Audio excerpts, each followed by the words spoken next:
Paul Vato, welcome to the Rocstedi podcast. Just a bit of a pop-up show, real quick, last minute thing.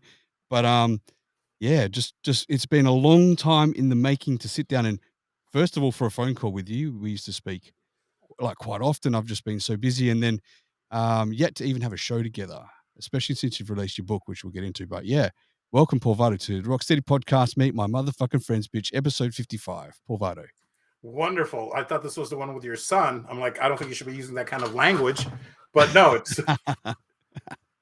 which I'm very impressed that you're doing a podcast with your son. That's amazing. Thank you. He's right here. Do you want to say hello to him? Of course, yeah. No, I'm absolutely. joking. I wouldn't be swearing like that in front of him, but yeah. How you doing, Chuck? Chuck Atkins there. He's dropping in his little. Thanks for joining to the show. If anyone does want to leave messages throughout the show, you can go to my Instagram and do so _Rocstedi. Leave it. Let us know where you are, how you're doing, where you're from, and say hi to Paul or whatever you. We are going streaming live on YouTube, Twitch, Twitter, Facebook page, and Station Head. We're giving Station Head a try this time, so I hope it coming through clear. Paul, how are you, man?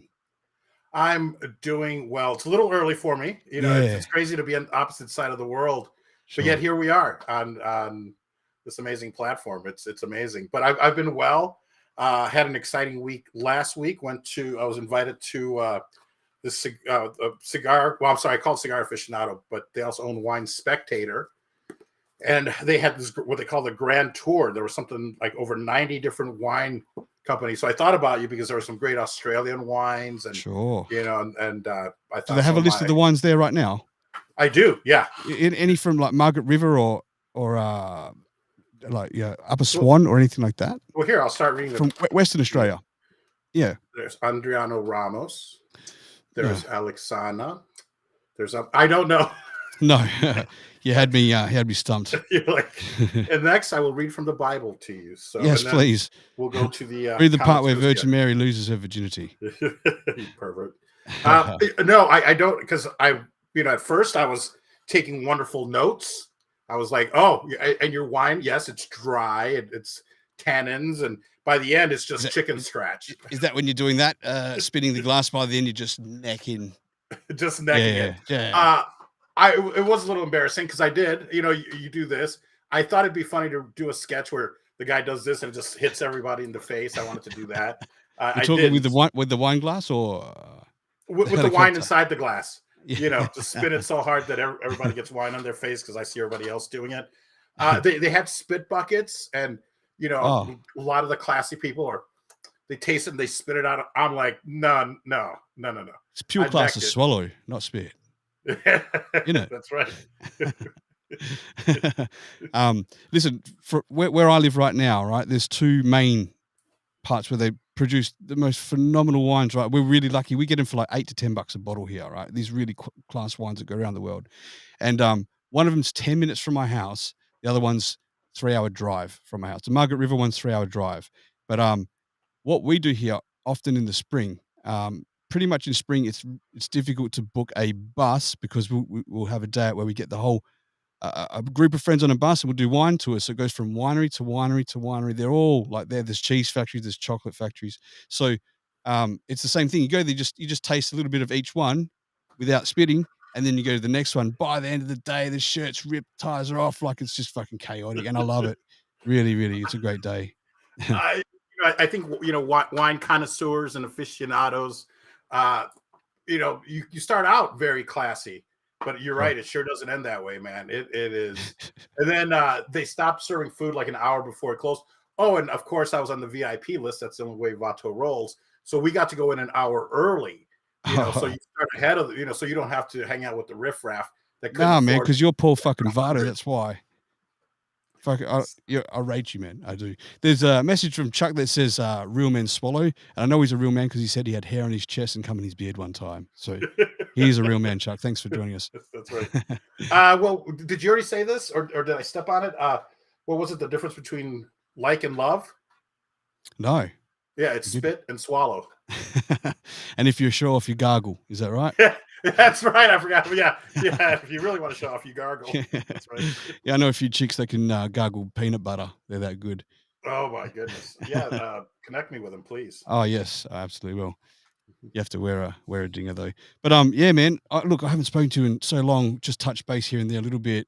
I know that when we get on the phone, same as when I get on the phone with Chuck, they're good hour and a half conversations.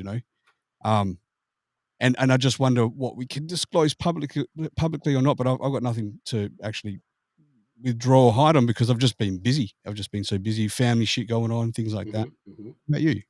Like, No, mm, same. I've been playing a lot of poker. The World Series of Poker, it will be here before we know it. At the beginning of June 1st, it starts, and a lot of history with the World Series of Poker. It started at Binion's Casino 54 years ago, and now it's at the new Horseshoe, which used to be Bally's. If I can win a seat into the main event, 10 grand is unless there's any people listening that want to invest. I think I'm on Stake Kings. I think it's called Stake Kings, right. where if you want to So what? We stake me play in behind poker, you. Is that what you mean? Invest? invest. Yeah. How? Yeah. But I think I need to, prove myself a little bit more before I ask people for money. What I am trying to do though is win it. Now there's this app called Club GG where every day for the next month they're giving away a package that's worth 10 grand. I Wow. mean, out of 1,300 players, 1,296 players, I came in 30th. I think Oh, 31st. that is I mean, decent, man. That that gives so you a hot shot. Yeah, absolutely. I mean, definitely top 4%. Yeah, And I've played live and not big tournaments, $150 buy-in, $300 sure. buy-in, and knock on wood, I've cashed, but it's usually a min cash, but I've started taking training. I'm doing some coaching so that I Coaching can for playing poker. coaching for playing poker. Yeah, Right, right, right. because there's these other levels. There's game theory optimal stuff. There's, Right. are you playing exploitative? What type of poker? And I think I play exploitative, but I've got to learn what the younger people are doing, which is GTO or game theory optimal, which is, what ranges you open with and things like that. So I thought a little coaching might maybe take me to the next level, That's good. I and might maybe hit you not up right myself for away. that. Yeah. Oh, no, I might Mm-hmm, hit you up myself because, I mean, I know how to play poker, but I've never played in tournament. Look, the only serious one time I played poker for money and against, some people trying to psych them out. I'm not bad at playing the psychological games, right? So, I sat down with a bunch of my buddies. We had a boys' night where, we got a factory. We got some topless girls. We got some strippers in and, playing poker, doing all the boys things, drinking piss, right? And I didn't want to play. I just wanted to drink, catch mm-hmm, up with my boys. But they just forced me to play, play, play. So I'm like, right, here we go. Here's a couple $100, whatever, go in. And I was just like, fuck it. I'm just gonna play and fuck around here. So mm-hmm, I mm-hmm. was absolutely psyching them out, right? I won the whole thing. Like I won it in the end. And just things like, just the whole playing the bluff and like fucking because I'm fucking you, like I don't understand these cards. Like, I'm pretty sure these are shit. Like, should I just fold them? Like, I know what I'm doing. And they're thinking, nah, he's fucking got nothing and playing. And I ended up fucking cleaning up, man. It was great. It was really good. So I did enjoy Amazing. it. Yeah. And I think that will take you. It'll only take you so far because once Sure. all those people that played that level are gone, now you're playing against the professionals that you're not going to fool them. You might fool them once, Sure. but Yep. then you're not going to fool them again. So that's where I think I need to just get better at. But it's been so much fun, and if I can win a seat, so much the better on Club GG. And like I said, they're giving away for people from all over the world. They're giving away one seat every day. Uh, Wow. Yeah, I'm gonna uh, look into this. Yeah, I'm if you gonna want, I'll send you the link please, because please, please. Yeah, you it's you it's always a do. You always send me things which I love, and I've just been off comms for a couple of months, probably. Before we go on, Paul, real quick, there's a message that's coming for Chuck. I just want to make sure it's relevant so we don't leave it behind. Here is Chuck. So, um, I used to be friends with a guy who owned a cigar shop, and he he told me it's all of these people who get so into it and kind of have these all like complex tastings on cigars. He said like it's all bullshit.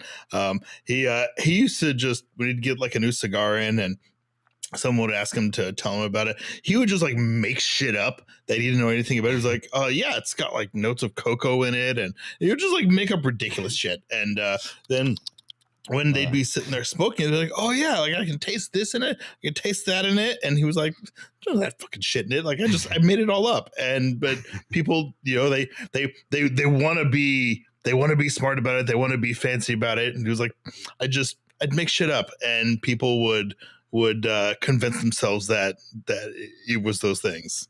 Because it's because they're probably not even experienced themselves. Or how much difference can you say about a cigar if it's rough or smooth? Because you've got your own brand of cigars, so I know I do, and they're fucking big because we don't get them that big in Australia.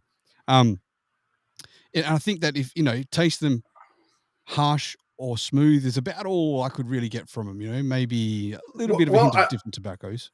I mean, and we could talk for the next 2 hours just on this, but Chuck is right, but again, up to a certain level, because just like with wine sommeliers, there are cigar experts, and I've been smoking. I'm not addicted. I've just been smoking since the 90s. That's right. Sure. Yeah. It's a passion. I've been smoking 20 years. My lung feels great. And so I think a lot of times people mix up rough with strong, because a cigar can still be very strong, but yet very smooth, just like an espresso. Your people's drink, it can be very intense and strong, but yet very smooth. But a lot of the new people, you can just kind of tell them anything. And I think a lot of times, women have a better sense of taste than men. So women will be able to pick up notes. And sometimes you can pick up notes of rose. Or pineapple and semen, things like that. Of semen, sure. Yeah. It's in my beard. But like I heard a story, and this has to do with wine, where there was a very, very fancy restaurant. There was this young couple, like newlyweds. They're celebrating, but obviously they can't afford the $2,000, $3,000 bottle of wine. And there was a mix-up. So a very wealthy guy, ordered this $3,000 bottle of wine or $2,000 bottle of wine, and the waiter brought over he switched them. So the young couple got the $2,000 bottle. Right. They got the $50 bottle, and they were raving about it. Like, oh my God, this is the best wine we've ever had. The young couple, they were like, that's delicious. Yeah, it's worth $50.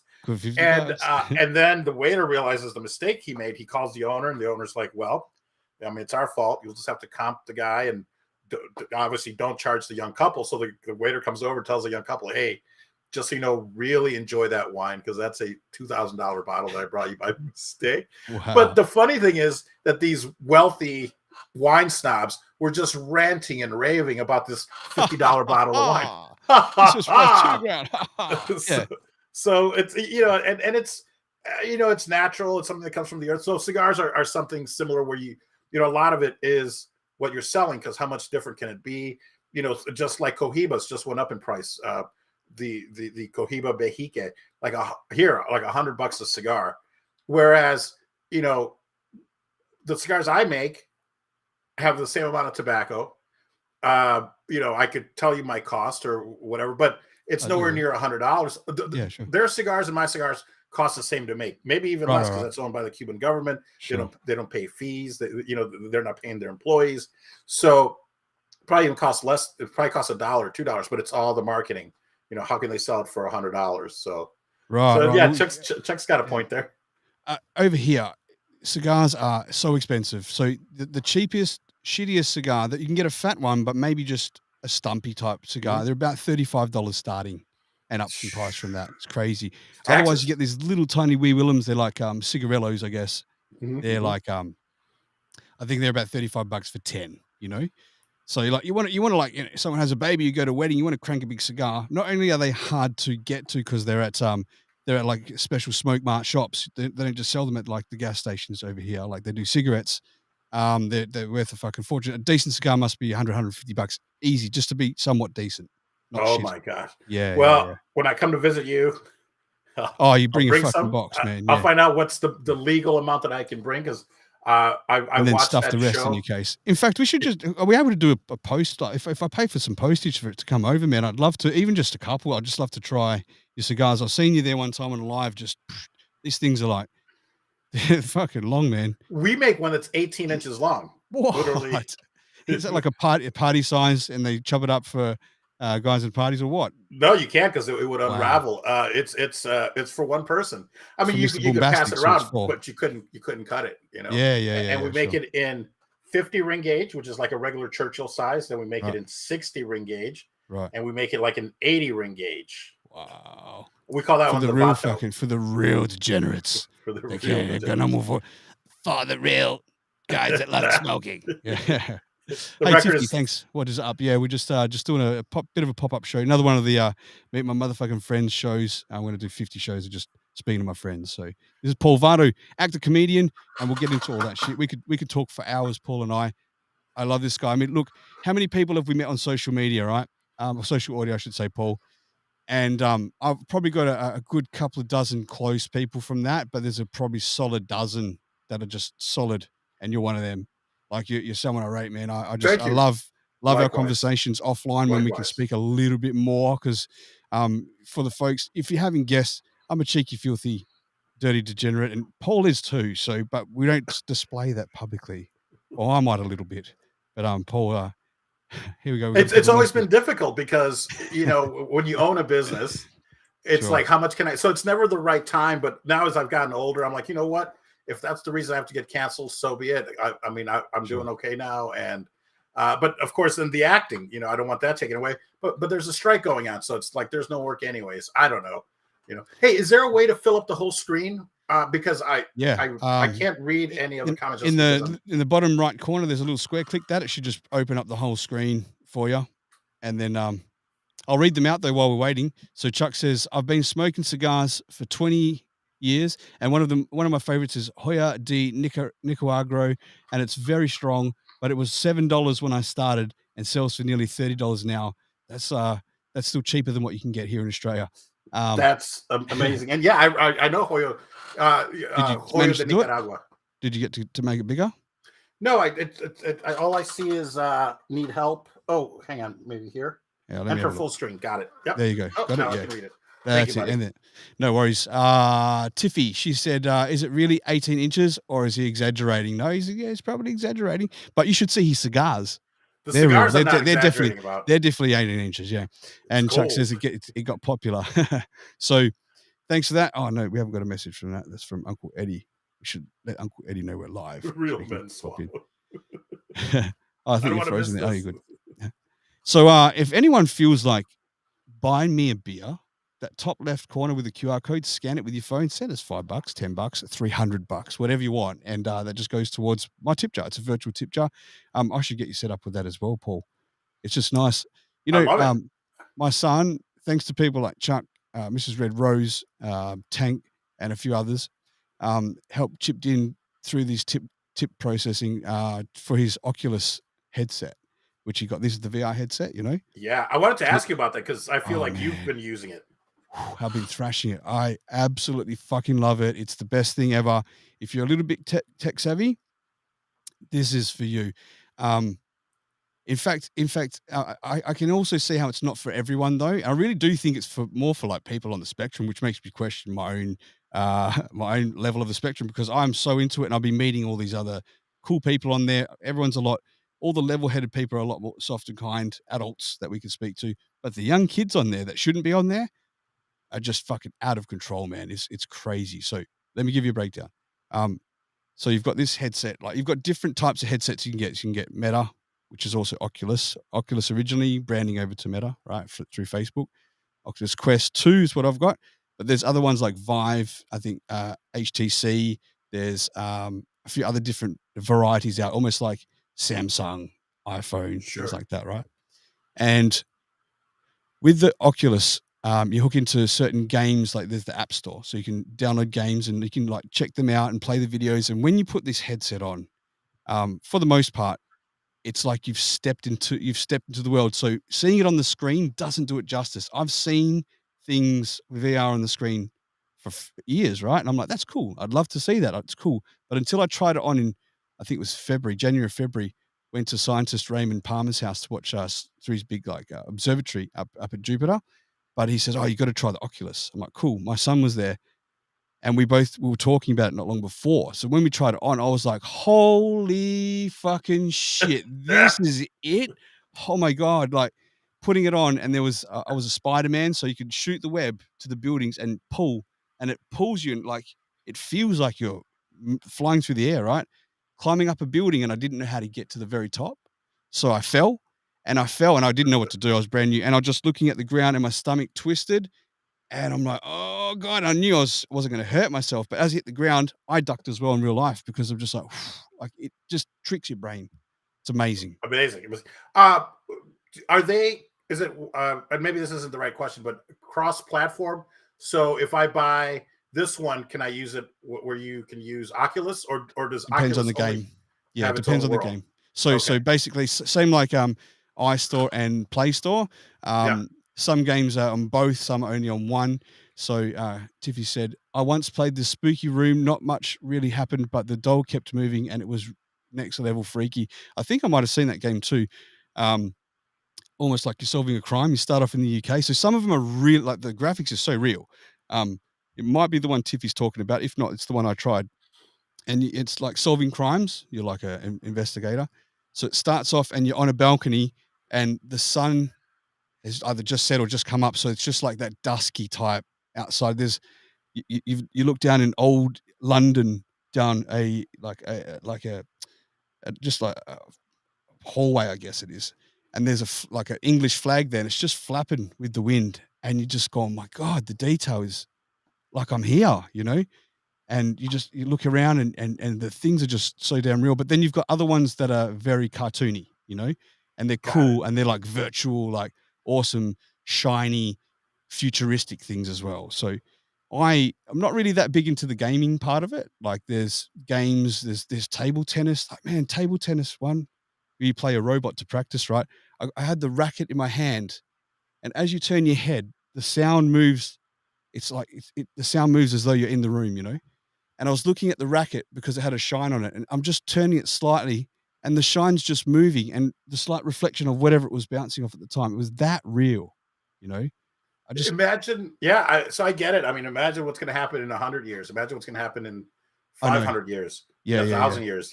So I get it. Where people are like, well, maybe this is a reality. This is we are in VR, and yeah. Oh, I don't know. It's I can see the way how fast technology is moving, right? I can really predict that this is going to come in and out like a phase will go in it through it VR off to holograms or something real quick over 5 to 10 years. I don't know. Sure. You can see that how fast paced it is. But what I do like to go on there, what I have been spending time on is a place called VR Chat. And that's much like these social audio apps that we hop on. So you sort of go there, you pick whatever avatar you're going to wear. You could be Judge Dredd, you could be whatever's there. There's thousands and thousands to choose from, right?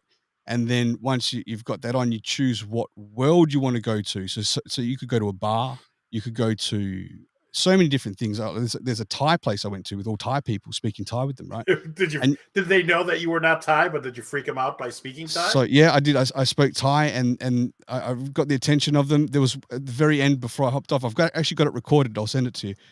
One of the guys was getting pissed off at me because he thought I was Thai pretending to be a foreigner. I was like, my Thai's not that good. I guess I wasn't speaking that much, but what I was speaking is what I knew, and I suppose what I know is good, Yeah, that's hilarious. Yeah, and the other guy's going, no, he's con falang, me con falang, like he's really a Westerner, And he's not Thai in whiteface. My goodness. I don't know because everyone's wearing different avatars. You don't know. Sure. Some dudes dress up as chicks and whatever, right? It's a weird world. So once you find the world that you're happy with, like I meet these couple of like developers that are into VR, like older, good conversation. Actually, he runs a couple of shows a week now from VR, which is the discussion I had with him about getting to do some podcasting there, right? But his name's Bucky. He's on Twitch, BUCKKY. Give him a follow if anyone's listening. And such a nice dude. And he's really understands the space. And he's got some big plans for it too, which I can't disclose. But he does do his shows there. But yeah, man, I've got to get you onto it. I was meant to bring it in here to show you, and I could have done a share screen actually. I worked out how to jack the system where I could hook up all my microphones here, all this gear to that, where anyone in the VR world could hear what's going on in the podcast, and the podcast could hear what's going on in the VR world, and I could share the screen so that you could see what I was looking at on a share screen while we're live on a show. I've done Amazing. Amazing. So I've got some plans for that. What's the investment? $500 or something? Because so it was 650 Aussie, which is probably about, I don't know, 350 US, I suppose. Bit more, 400 maybe, $400. Yeah. All right. Oculus Quest 2, is what it is. If you want to go, might as well, a bit better, you can go the Oculus Quest Pro, but I think that's more business style, but I think it would suit more what we do with creating content and things like that, So I do want to look, it's my son's Oculus, but when he goes to bed every night, I steal it. Like, fucking absolutely just go through it, man. And I'm making like all these, like we make friends online. I'm making friends online there, Yeah, it's I mean, I think like Connect, which they're gone, Connect.club. I don't know if I think I might have gotten you on there. Kind of tried doing the same thing, which was kind of a bridge between Clubhouse and the virtual world, because there was video. I mean, it worked great. And apparently I mean, they're no longer around, but the technology's there that I guess it's open. Anyone can use it. So, do you remember Key Room? Remember the app Key Room? Room Key? Yes. Sort of like that, but way better than that, right? So I think they shut that down because of what's coming out now. There's no way they could compete against that.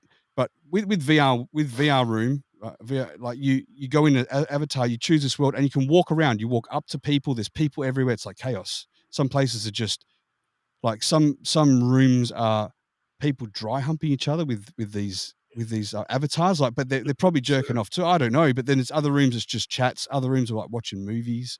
There's so many things. There's poker rooms and stuff too. So that's what I want to circle back to with what you were saying about your poker. There's also poker games on there. And although I didn't play it, I went into the room, sat at the table, and you're there. There's a dealer dealing. There's people from whatever country from around the world next to you. You hear them speaking whatever language, and you bet and you play. But it's just fake money. Amazing.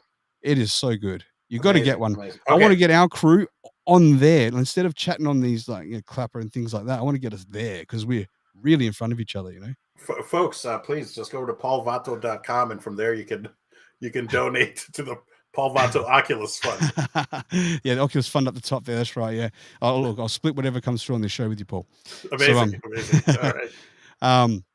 Yeah, man. So I don't think I got to speak to you since I've had it. And we've only had it for about since mid-March. So 6 weeks, something like that. Amazing. And, amazing. And a lot of people, apparently the phase seems to be people get it, they use it, then they put it down, they don't pick it up again after a while, unless you're one of those people that's hooked, right? Right. And apparently Meta's doing a terrible job of advertising it and really marketing it properly. So, and I think they were losing money with their latest model. It went from $1,500 to $1,000 for the MetaQuest Pro. And it doesn't, I just hope it's not before its time. But regardless, I'm fucking into it big time. Yeah. Well, it also sounds then that I might be able to pick one up with, a deal, a used one, somebody that used it. Yeah, be careful of that. People say be careful to get used one now. So when I go on as a Quest user, I'm a Quest user, right? Like Oculus. You're kind of shunned upon by the people that are professionals in there because they're like, oh, he's got an Oculus. Like it's this, I don't know, cheap, poor ass way to go about it. But it's easy for us that don't know. If you know technology and then you first start experimenting with VR, like I understand how my parents feel when I'm trying to teach them how to send an email from their phone and they're pressing the wrong. I'm like, no, don't press that. I never said that. Press this. No, I just didn't say press that. And they're like, that's how I was with kids running around me in this one place in Rec Room. There was kids coming up. He's going, how about I pour some fucking coffee on your head? He's pouring coffee on my head. I didn't even know how to stop him or where to move. I'm like, they just know their shit. You're like, I'm just in here to masturbate, man. Leave me alone. So I gouged his eyeballs and kicked him in the shins, and he kind of fucked off. But oh man, it's just crazy. Amazing. All right. I'll have to look into it because I've seen it, but I'm like, I'm not going to spend $400 on this. I think I've seen it for like $350. But and then I've got to do all the research, so it's just so time consuming. I'll walk you through it because I know the steps now. But perfect. Most of the users I would say on there are actually using their PCs, so they've got like high powered fucking computers. They've got their whatever headset plugged in, and they get more options, a lot more options, more avatars, more detail, more everything. So once now I'm hooked on it, I'm going, oh man, I want to upgrade now already. Because I think it's the way to go. But it's not a great starting point if you don't know about it first. Yeah. Got it. Okay. Well, thank you, man. Yeah. You're welcome. Thanks for turning me on to that. Because I remember when you first got it, you were chatting about it. And I'm like, oh man, this sounds very interesting. Yeah. Like I've told certain people, I'm like, do yourself a favor and get one, and like you're welcome, because your mind will be blown, you know. But again, it's not for everyone. Apparently, a lot of women don't like using it because they get vertigo from it. Probably because they have to shut their mouth and use their eyes. I don't know, but yeah, they get a lot of vertigo, so they're not big users. Oops, did I say that out loud? I forgot there's people listening. Yeah. So I mean, they shouldn't be able to hear me if they should be in the kitchen right now anyway. So yeah, that's if right. you can hear me, get back in the kitchen. That's right. Yeah. And I don't know if you can bring up on this, or we can talk about it after. Remember how you said to come to you with a couple of pitch decks for some things to produce it to this place? Yeah. Can you talk about that openly or not? Yeah. Why not? I mean, it's out there. You know, there's a strike going on right now. So, but that doesn't mean that we can't continue to develop stuff. As far as I know, I don't think they're taking any pitches right now. But it's also stuff that's improvised. Might be something because you don't need writers for that. So, you know, I've got an improvised game show that we're trying to pitch. But if you want to talk about some ideas or just have questions. I just want to know how you went with it. Just Tiffany's just wrote a message on the chat. She says, "I'm great in the kitchen at making a mess." LOL. But that's probably because the kicker boards are a little bit too far away. You need to build them 50 million so you can get a bit closer to the sink for those dishes there, Tiffy. That's all. But I'm sure you're fine in the kitchen. I mean, you had that idea you were pitching, and so you didn't get to pitch it yet then? No. Oh. Well, I mean, it was good and bad. The person that we're kind of partnered up with, they canceled her show after 10 years. But then as soon as her show got canceled, she got picked up to do a pilot. So they've been busy doing that. And I think and then the strike just kicked in. So there's just been all these things kind of conspiring against. But I mean, you know, it's a time of change. 13, 14 years ago, when there was a writer's strike, that's how I ended up coming to Vegas, because there was no work. So that's, you know, so things change, things happen. You know, people can still continue to create and hopefully get it out there. And when the strike is over, then, you know, and then it'll be like, oh, we've got all these other meetings. So, what's but yeah, I mean, that's still an option. What's the strike from? Like, what caused the strike? It's a writer's strike, and I don't know all the details, but it's so the actors union, you know, standing in solidarity with the writers union, and it's a lot having to do with that, you know, the companies like Netflix and Hulu and all the, you know, not paying the same on streaming, even though they're probably getting more views than they do on mainstream TV. It's like, oh, it's not on mainstream TV. So, and I'm gonna, you know, look into it more so I can answer these questions with a little bit more knowledge. But you know, it has to do with money and writers and not getting paid, you know, enough or what they feel they deserve, and kind of getting screwed over by, you know, because it's so new with the streaming and in the grand scheme of things, it's new, you know. So now they're like, hey, you know, we want to get paid what we're worth, not just get screwed over because, oh, it's on streaming and we don't know how many people are watching. I think it's quite the opposite. They know exactly how many people are watching down to the second, you know. So a lot of it has to do with money. Is that the track you reckon that things are taking? Like, you know, obviously we're on Fireside. we met on Wisdom, you and I, right? We met on Stereo, didn't we? No. So Kaylee Dublin, Queen Latifah, she had met you first. I had heard about you. I'd heard about Chocolate Johnny, and then I crossed your path on Wisdom. And that's what it was. But Katie had told me I should meet you. I think she might have said the same to you. And then, but we bumped into each other. But then that fucking what's a nice way to say that? That fucking lying, conniving bitch, EMC there. She reckons she introduced us, which was a fucking bullshit lie. Oh, that's not true. That's not. Yeah, that's not true at all. So I'm surprised that she would lie about that. I'm surprised she lies. I'm surprised. Her mum would turn in a grave. You probably heard her dad also just recently died. For real? You tell me. Is that the word going around? Because he died a few years ago. He died a few years ago. I could have sworn I thought I sent it to you because I think she posted about her dad dying again. Again, yeah. It must be a cat or a vampire or a zombie. But yeah, no, he's he definitely died a few. He was confirmed passed away a few Oh, he years ago. was. Okay. Yeah, but that wasn't recently. That was definitely some time ago. I couldn't Okay. tell you when, but a few years before I met her. Oh, got 3 years it. ago. Okay, but that was confirmed. That was confirmed. But what was confirmed is that her mother was not. Her mother was actually well and truly alive and doing daily book reviews. So, Hilarious. but apparently I was the one that was turning shit upside down and making up lies or some shit. But anyway, Sure. yeah. It's disgusting, man. Disgusting. That's right. I don't know how we switched over there. Oh, that's right, because we met and then we just hit it off, man. And geez, I don't know how we got so fucking close, but we just did. We just really did. Well, I mean, comedy. I think your sense of humor, and I think it's very parallel with mine. I think you said it best at the top of the show, which is we were both these sick fucks with this sense of humor that hey man, if you don't laugh, you cry sometimes. Sure. And the things that make you laugh make me laugh. I mean, you see the stuff that we send back and forth, and there's nothing that's going to offend us. No, like I think you're probably unoffendable. I think same thing for me, man. I think that's where true comedy can come from because you can say it. You can just say it, and say things that you don't mean. Yeah, that's right. And now we have the outlet. We have the platforms where we can do that. Whether it's something like this, and Sure. if it affects the right person, somebody enjoys it, then wonderful. That's fantastic.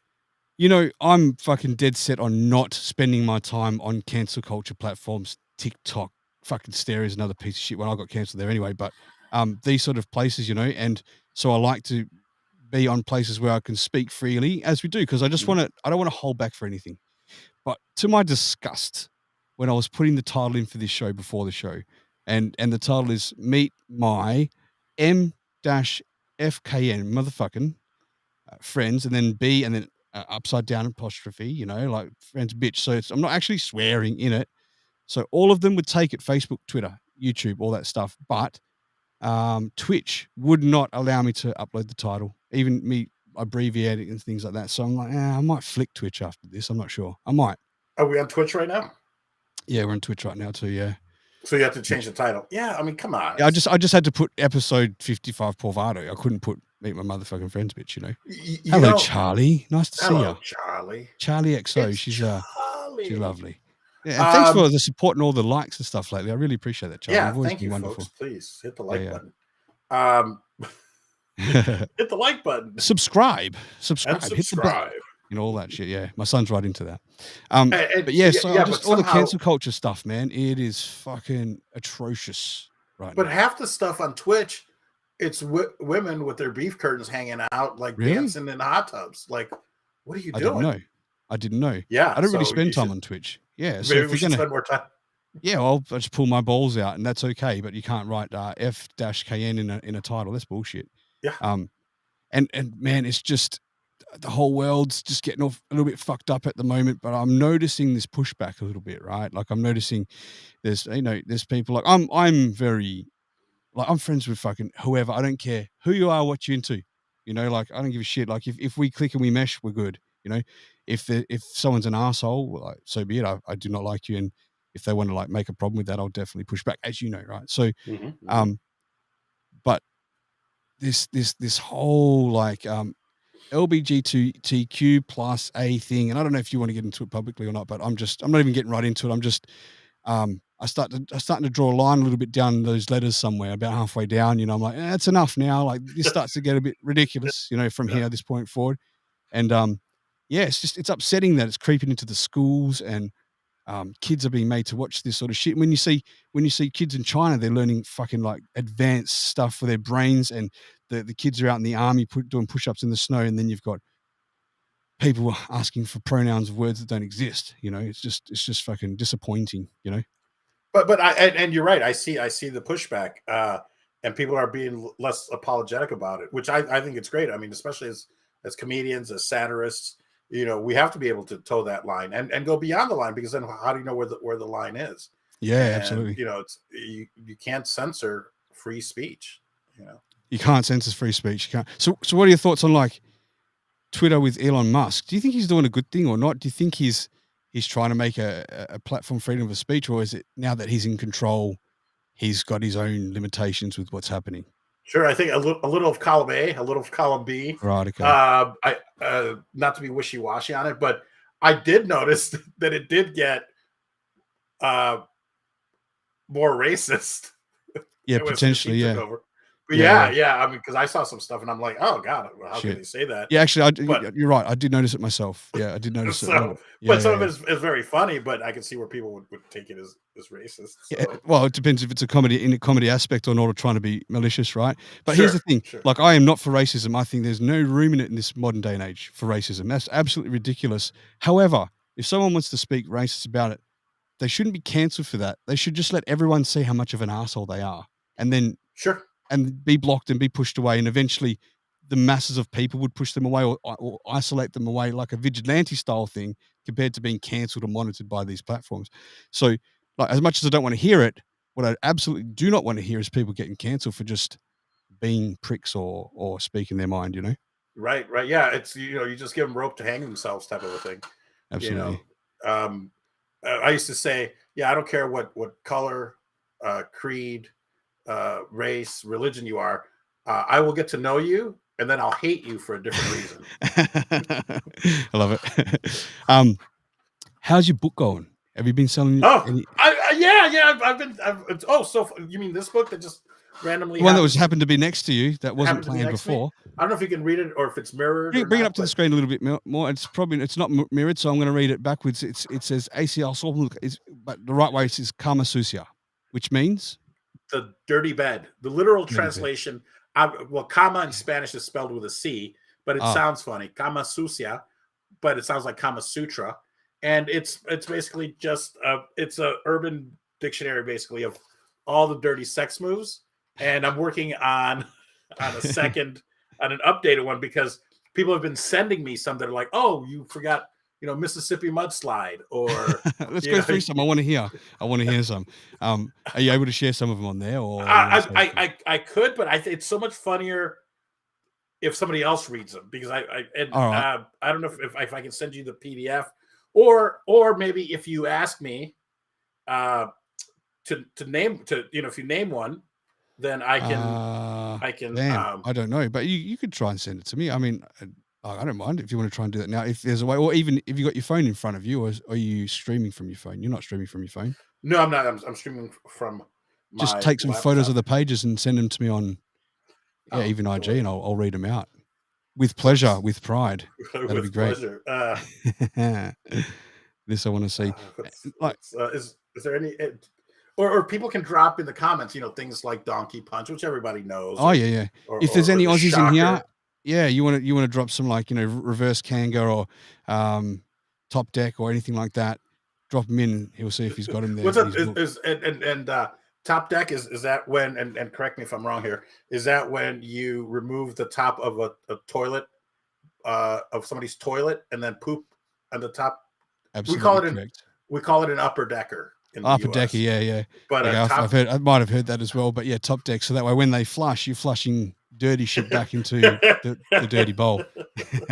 So reverse kanga is there? Reverse kanga. Like kangaroo? reverse kangaroo, yeah. Yep. No, I don't think so. You know how a kangaroo sits, like with its paws up and you got its legs. Yeah. So you know how you sit on the toilet, but imagine sitting backwards so you're facing the tank at the back, right? Yeah. And then you do a shit. So it slides down all the front of the bowl. It's called a reverse kanga. I got it right, because I don't think I've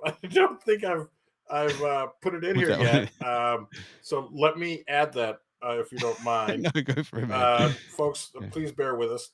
Take your time. So I've got to add. These are the ones I have to add. Yeah. A bro job. Is it gay? I mean, a dude sucks another dude off. It's a bro job. A bro job. Yeah, if we're friends. Never heard it. That's a good one. Genius. Maybe slang for throat yogurt, tonsil butter. Tonsil butter. I'll have to look this one up because I forget now, but there's one called Manhattan Transfer. The washing machine. That's where you give her a dirty load. Like a dirty load. So you haven't showered or something, and then you sprog one in her. Chuck one upper. Chuck one up. Chuck it up. The whale. That's where you just hump back at her place. What else? Spicy gringo. But I'll have to look that. Put some meanings to them. Yeah, I have to. And that was Alabama mudslide. What's that one? Wait, or do I? I don't think I have this in here. That's cool. Gosh, I'll have to. Yeah, I just put notes on it, and then it's another language. It's another language. It's sex tourism. I call it tourism. Tourism.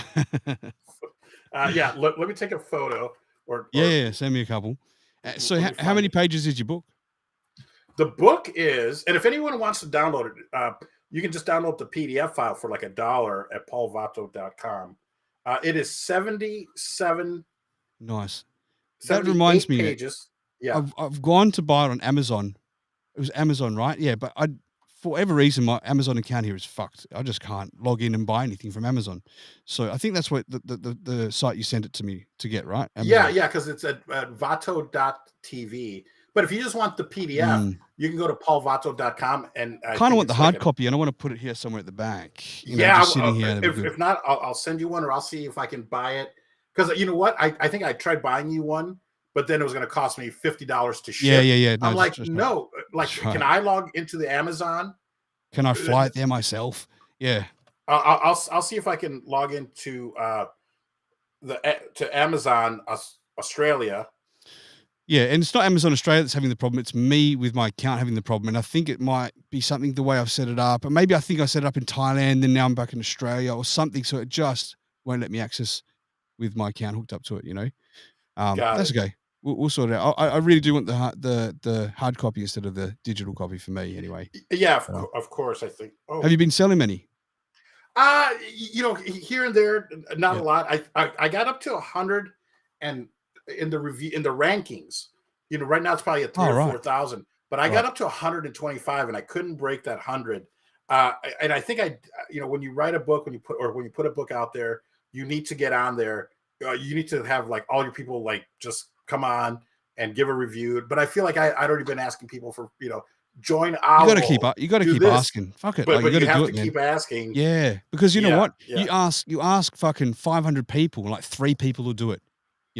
And they go, I've got to do it, or I forgot, or it's just bullshit. Until you really build like, it's different for the online community that we have. Like everyone supports each other like that. But as for like extended friends and shit, no one fucking really clicks on links. No one like really goes ahead. They do a little bit, but I find I always try to go out my way to do it. Like, you ask me, I fucking do it. I'll always try to do it, Because I think that's what really helps is getting likes and reviews.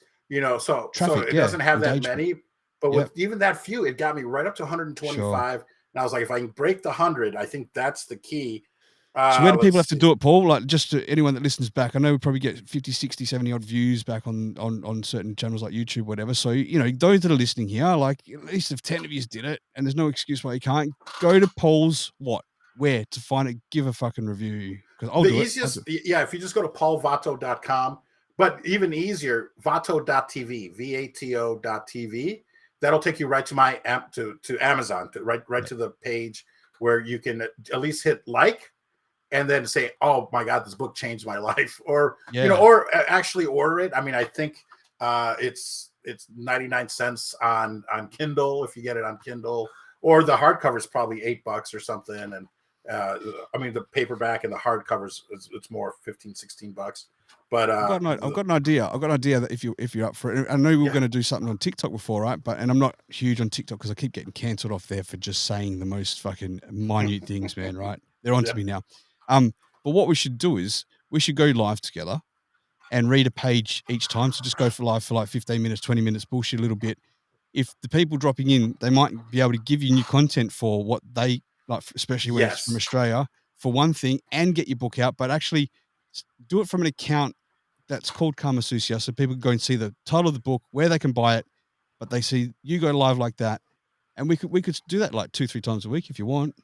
Thank you. I love that. So I emailed you the PDF just because I thought it'd be easier. Yeah, to read it. Kind of page right through it. Sure. let me see. Reverse Kanga. Kanga. You know what word I love? I mean, I love redheads. I love redheads too. Gingers, redheads. Ginger minge. Love that, but even worse, Ranger. Ranger. Yeah. Ranger's Ranga, great. which for those that don't know is short for orangutan. But or no, it means redhead in Australia. Ranger. Yeah, sure.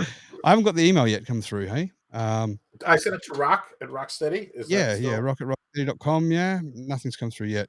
Let's see. Let's have a look. Oh, hang on. It just came. No, it didn't. No, it didn't. No, other things have come through. Where else can I send? All the latest porn's come through from Paul Vato. Oops, you sent the wrong email. For that came through. It's all right. Just let's just see in case it's gone to spam at all. But no, not at all. Let me see if I can also send it to you on Facebook Messenger. Here we go. Yeah, I've got it on Facebook straight away. Wow. There you go. Say what you will about Facebook. Kamasusia, yeah. Let's have a look. All right, so. Oh, you know what? I'll just also. It's quite a few. Awesome. So I sent you the whole PDF. So yeah. Cool. So do you want me to read like 2 from each letter or something, or? Yeah. Or you, and I think it's or you can ask me to read, and then I just find it funnier than me trying to sell it. But I think we're practicing because I think I would love to do that on TikTok. I don't even worry about whoever's listening, whatever. We're just talking here. Like, let's just 2 buddies just fucking having a laugh. And what I do like Afghani landmine, which is right at the top. Yeah, I'm just about to read that. So can I read it out? Yeah. Afghani landmine. After you bust a nut in your condom, remove said rubber and gingerly secret it in her shoe or his shoe. Do not tie it off. She or he will be in for a lovely surprise in the morning, long after you have departed. Bye foot. Basically, the only reason to wear a condom. Afghani landmine. What's this afterblow as well? Afterblow. This happens the second a girl is done giving you a blow job. You immediately rip a fart right in her face. Afterburner. Get well positioned behind her. Just as you climax, cut a big fart and light it with your match. Good for an extra inch or 2. You may yell, "Goose, you big stud." Well, we'll go to B here. So unless there's a good one, I'm skipping over. Alaskan Pipeline's kind of funny. It's still in the A's. Let's go. All seeing Alaskan Pipeline freezing a piece of shit and reinserting it into an arsehole. That's one for all the cocksuckers out there. All right. So, all right, we've got Baby Sparrow. I just like the name of it. So here we go. Yeah. All right. Sexual technique where a man ejaculates into his partner's mouth, then starts to flap his arms and chirp as his partner slowly regurgitates the load back into his own eagerly awaiting mouth. Fuck. That reminds me of a sick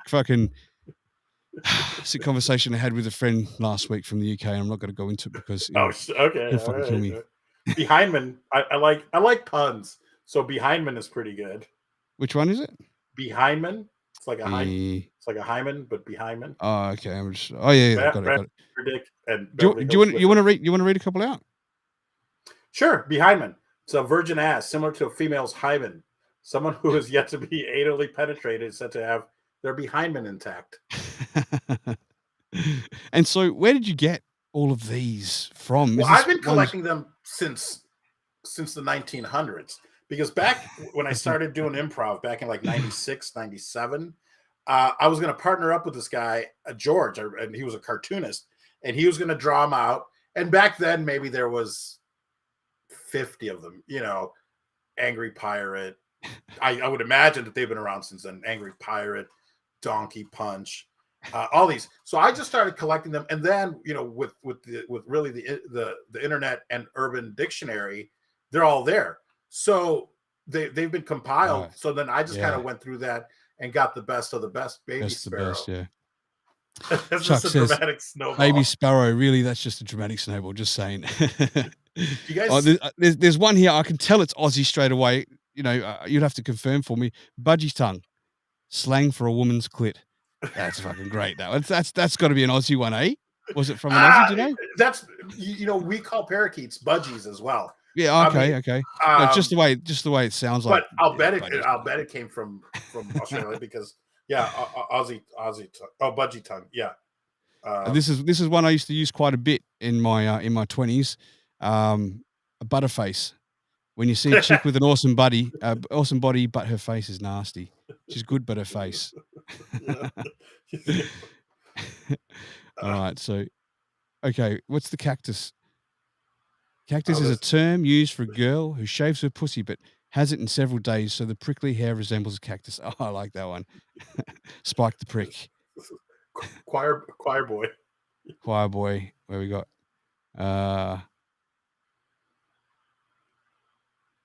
After there we go. There we go. Chinese finger cuffs after chicken cutlet. Chinese finger cuffs. So when you're making love to your lady in the crapper and your best mate sticks it in her yapper. So she was filled in both ends like a pair of cheese finger cuffs. Chinese finger cuffs, sorry. What was the other one? Was choir boy. When a man is sodomizing his female partner, he removes the erect penis from the anus, leaving a stretched sphincter in the shape of a singing choir boy. Oh, so Charlie saying, loving these, actually making me laugh, and it's been a while. Good, Charlie. I'm good you're having a laugh. oh, Hey, good. you're from the UK, so you must have some fucking great ones. You must have heard. But she's a bit posh. I think she speaks a little bit more posh than the dirty filth of the UK guys that I speak to online. So, which I love. I was hanging out at a casino and ran into some British guys that just had the most best, the best banter. And so do you guys. So the Australians. I mean, you guys are right up there with.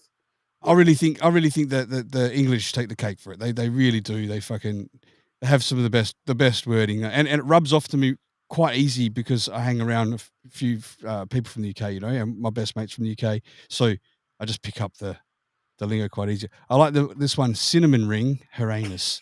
That's what we call a dot over here. Her asshole. Straight in a dot. I don't know why. That is so damn funny. Or a freckle. Was to stick it in her freckle. But straight in the dot. Straight in the dot. I think the first time I told you that, yeah, you broke down as much as you did right now. I don't know why. That just fucking hits me. It's just straight in and the dot. You can do some sign with it, go straight in the dot, you know? Like we put it straight in the dot. Or the freckle. I gotta write that down. The dot. And the freckle. The dot and the freckle. What's a dirty DeVito? And even chuck it up her. I thought when you first said it, I thought that was brilliant. Yeah. See, this is a conversation for the folks that are listening. Paul and I just talking, and I was telling us some sort of sex story. I said, I think she'd be all right. I'd chuck it up her. And he's like, chuck it up her? Chuck it up her? Chuck it up her? What are you talking about? What's a dirty DeVito? When a midget is sucking your dick, blow your load in her hair, using your cum, shave the top of her head so she looks like a penguin, then give her a cane top hat and some fish. Do you like pies? Because everybody knows the dirty Sanchez, right? But we have the dirty Gomez, the dirty Gaucho, right? Yeah, the dirty Mohinder, which is that a good one? You read it out. Go on. I shouldn't. Yes, I think we're going to a different special place in hell. You and I know we are. Go on. Me? Okay. When you, God damn it, when you are fucking a Hindu in her hairy ass, you yell out, "Eat a cow!" So she turns around, then you pull your dick out and stab her in the forehead with your poo dick, leaving a brown dot between her eyes. Holy shit. That's good. Oh, man. Oh, so what else we got here? There's so many. There's so many. I mean, yeah, we don't have to go through. No. I'm just I've got to see double banger. This is for when you're banging a fat, ugly bitch outdoors. Put a bag over her head and one over yours also, just in case the bag on her head blows off. Double bagger. Double bagger. Do you have Tubi in there? Tubi. What is it? A Tubi. It's over here. Tubi we call a fat chick. You know.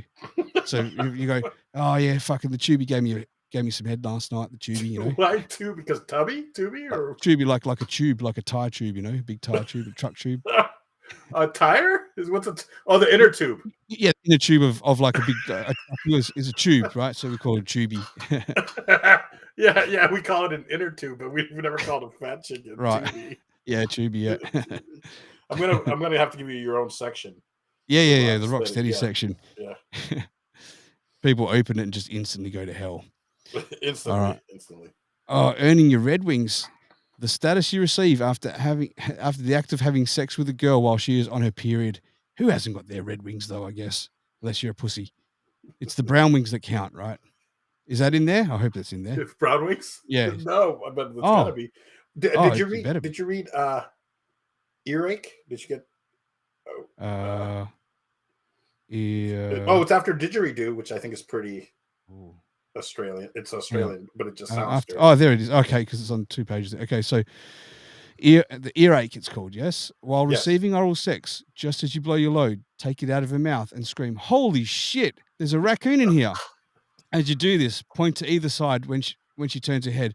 Shoot your love gunk in her ear. Variation. Lord Bridges. Afterwards, if she jerks her head repeatedly to one side, just like Lloyd Bridges did to get to the seawater out of his ear in the sea hunt. For those that are too young to remember, I didn't know that one myself. Yeah. Lloyd Bridges was like taking water out of his ear. Eiffel Tower. When two guys are enjoying a girl from both ends, then they reach up high five over her, creating a mock Eiffel Tower. Hey, Lauren, how are you? Lauren's here. She's in the house. Hey, so good to see you. Hi, Lauren. That's the way she greets us. We're just reading filth out of Paul Vato's book Kama Sucia, which is another it's a Spanish way of saying dirty bed, right? Dirty bed. Sucia means bed, yeah? All right.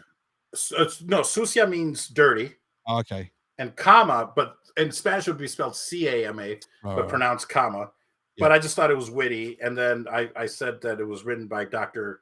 Doherty Sanchez and Phil T. Sanchez. They're brothers and doctors and lawyers. Lauren says, I missed Paul's double chin. She can't even handle the first chin. She's fucking missing the second one. Come on, Lauren. Where does she want it? She wants it right in the dot. Right in the dot. Go spread your freckle, Lauren. Here's one for you. Feed. Feed is in the dog, jizz on her back, scoop it up in your hand, reach around, say, I insist that you feed. Finger puppet. A woman who likes the fingers in her snatch. The man. Have you got the little man in the boat? Right in the tank. I think little man in the canoe. I think we call it little man in the canoe. Yeah. Flick the bean. Flick the bean. Yep. And what do you got here? Oh, I like Fountain of You. Fountain. Again, a parody of You. Okay. While sitting on her face and having her eat your ass, jerk off like a madman, build up as much pressure as possible before you release, and spew like a vulnerable geezer all over her face, neck, and tits. Better in her bed. Better in her bed. Oh shit! I told you about the story about. Let me stop you for 1 second. Yeah. I love the fact that shit like this reminds you of a story. Okay. Yeah. That one there reminded me, and I don't know if I've told you. I probably haven't. Maybe about Elton John's accountant. Who? Elton John's accountant. Okay. Many years ago. No, okay. Whoever that might be. So I'm not doxing this person. I don't know this person personally, but what I do know is that it was Elton John's accountant. At least. Well, I won't even say how long ago because it might actually pinpoint or narrow that person. But this is the story, right? So I've got my buddy Tank in Thailand, yeah? And he's got another friend, John. And John's got this other fucking friend called Ricky. And John and Ricky are just two funny, degenerate motherfuckers, right, from the UK.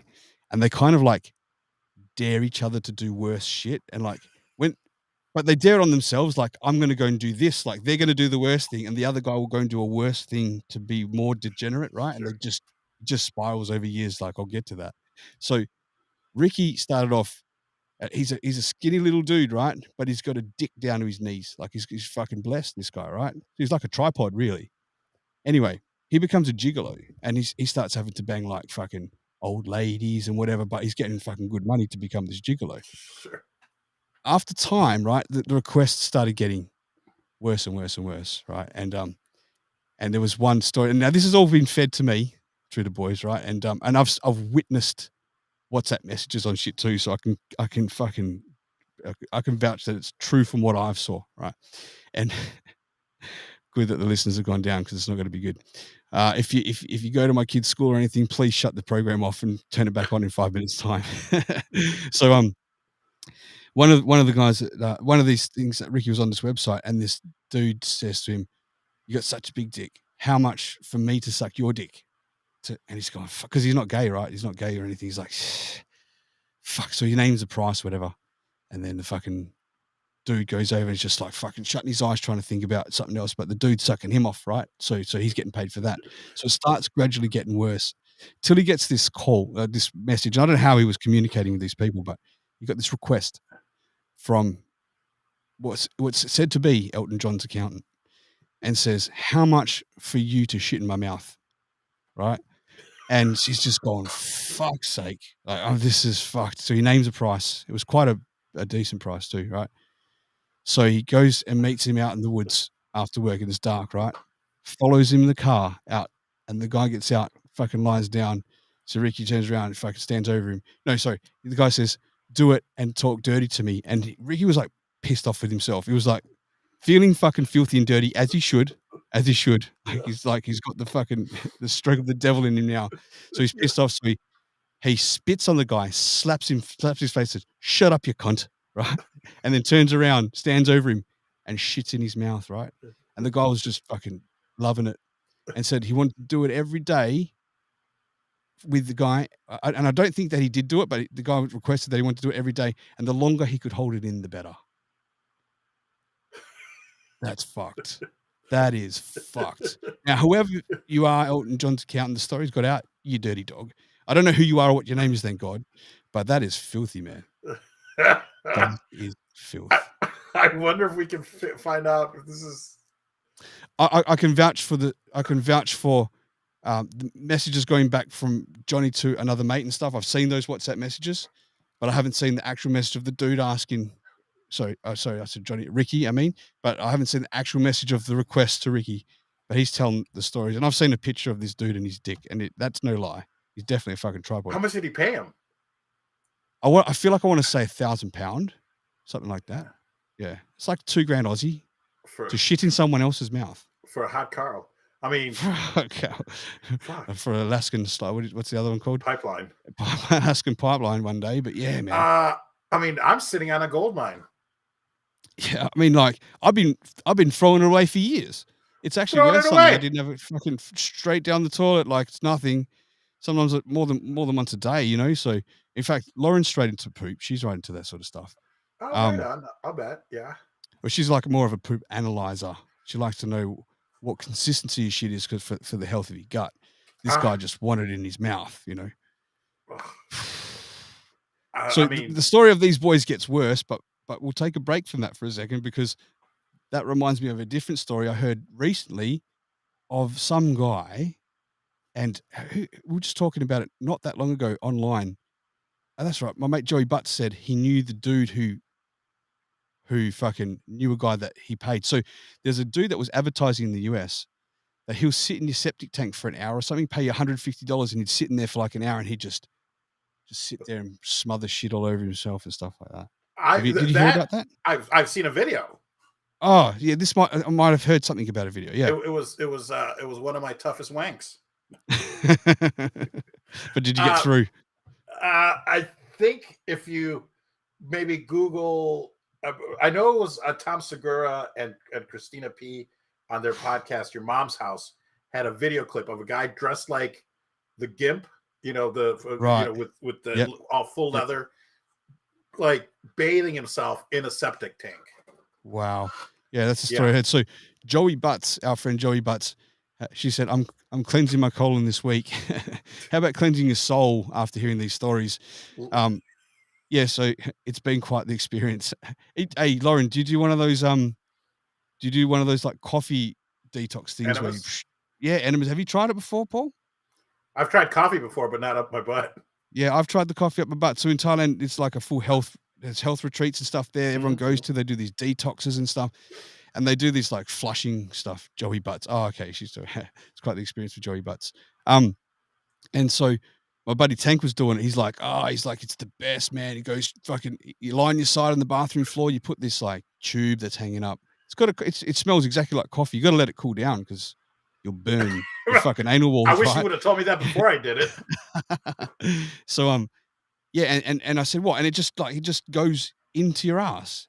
He's like, it just drinks it up like it's dying of thirst. I'm like, you got to be kidding me. So it took me a long time to come to terms with me having to fucking poke a tube anywhere near the end of my rectum, right? But everyone was doing it there. It seemed to be the phase. So I was like, fuck it, I'll give it a go. And oh man, it was the worst experience, right? So you hang the coffee bag that's up there with the water, right? First of all, I couldn't get the fucking tube in. It just felt so spiky, right? So I might have just got the fucking bit of it in. So like some of the water starts coming down and just stops. I'm like, God, what's going on? Like, is it working? It's like frozen. He says it drank it like it was thirsty. It's not doing that for me, you know? So some of it got in, and then suddenly, because you're supposed to lie on your back for 10 minutes, lie on one side for 10 minutes, lie on the other way for 10 minutes, right? I think I was like 3 minutes in, and it was percolating like, yeah, proper cappuccino, man. It was, I was like, oh shit. And it just starts fucking spraying coffee, spraying it everywhere, man. I got to the toilet, and it was just like a coffee machine, and it wouldn't stop coming out. It was fucking, it was kind of like terrible, but nice at the same time. Yeah. Oh my God. Story, man. Wait, so did the tube fall out? Is the tube supposed? Oh, it's supposed to come out, right? So you're supposed to, I think you're supposed to shove it a lot deeper than what I did, but I just couldn't. It was just my I think the fear of it, my rectum was just, I could have cracked a walnut in there. You know what I mean? No, you're not coming in. You're not coming in. So it was just, it wasn't entering. I think Steve's ass was more like, welcome, please. you know, like, come and bring your friends. You know, his ass was like that. So he did that, but the actual people that were hardcore into it, they would do this session once a week where they'd sit, like, this is at the detox center. They'd sit there on this chair that had no bottom on it, right? And they actually stick a fat tube in the end of their ass, and it's got those big, like, you know, those big urns, those like coffee urns sort of thing, full of water, and they just like turn the urn on until they feel it go glug glug glug glug glug glug glug up, and then they just shit it all out. They'd keep doing that till the urn was done. They reckon they feel amazing when it's done. Like, I've witnessed people's skin change and look fantastic from it. That's why I wanted to like get to that stage, but I couldn't get past the first coffee. You know, would you try it? Yeah, I'll try it. I feel like I got to take a dump now, but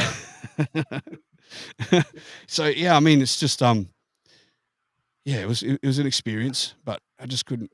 It's hard to bring myself to that point. But yes, for some people, not for others. I think Lauren just does it for fun. For fun. Yeah, she does it for fun. Yeah, not even worried about the cleanse. So going back to the degenerates, right? So there's these two guys. One's Ricky. He came to Thailand, so I got to meet him in person, right? And our other buddy John, and John's all like, he's like, oh no, Ricky's coming here, mate. I just know how bad it's going to be. Like, he's freaking out at how bad this trip's going to be because he knows. Did John live in Thailand? Did you guys live in Thailand? He was living like 6 months at a time. He'd live for 6 months. He'd go back for a year, come back for 6 months. So this was the time he'd been there. So we got to meet Ricky when he came out to.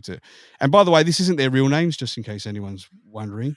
But it might be, just because I realized I should have changed names at the start, but maybe I did. Who knows? Anyway, so John and Rick, right? So John is like, Rick's booked a mansion with fucking like all these hookers and cocaine, you know, and they were just going to go there and snuff fucking coke, bang hookers, but on command they're going to have one lady boy there to fucking get them to suck each other's dick whenever they commanded it, sort of thing, right?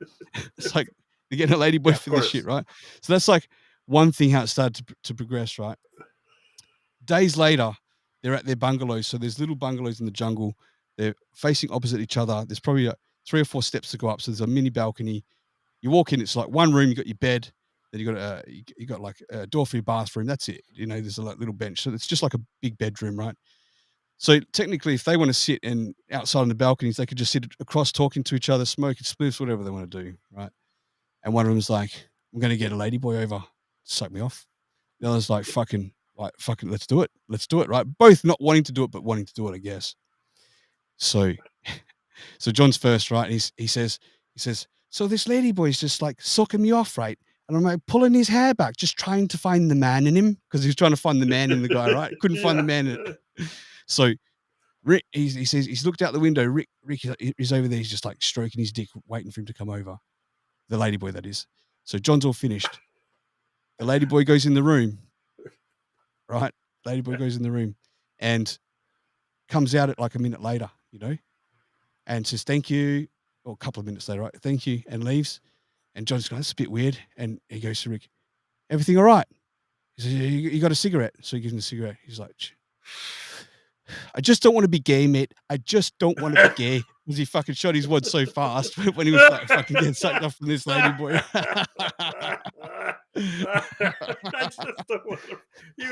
I just don't want to be gay. Well, it even kind of got worse, not worse, sexier, because I was like, I thought that they were like going to each get their own, but no, they were just like, they're sharing the one, yeah. Let's get one. Why do we? And it worked out perfectly. Oh, I just don't want to be gay. Oh, these guys are funny, man. They're so funny. I mean, they're degenerates, but it's a laugh. Like, it's bad what they're doing, but it's like almost like they're trying to get the laugh out of it and impress each other. And I think they're fucking enjoying it. I'm sure they are. Sure. So we used to throw after-hour parties at a club that we kind of had called Smoke and Mirrors. And CC DeVille rolled through one day. Ron Jeremy had been there. Probably shouldn't bring that up, but CC DeVille, who was in the band Poison, right, with like Bret Michaels and just this amazing hair metal band. So he was telling us a story, and he was the nicest guy. And he told the story, so that's why I feel okay sharing it.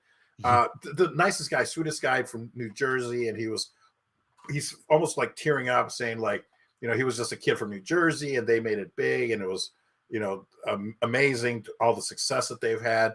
But just being a humble, nice guy, and I'm sure one of us asked him like, well, do you have any crazy stories? He goes, yeah. He was on the tour bus. He took a groupie back to the tour bus. You probably already know where this is going. And he goes, just the most beautiful woman he'd ever seen. Takes her on the tour bus, and she's going down on him. He's standing there, and she's on her knees, and all of a sudden, the bandmates come in. They're like, oh, they're like, Cece, that's a guy. Just so you know, that's a guy. And he goes, what?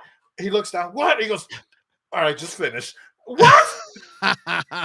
You can't stop halfway. You can't stop it. Oh man.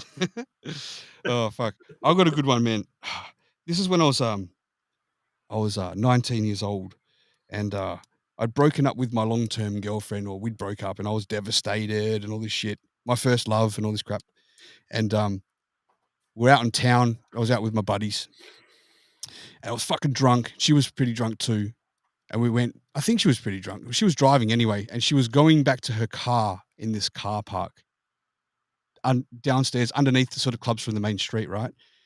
And we're talking. I think I'm probably having a sob to her, like, and hoping we can get back together.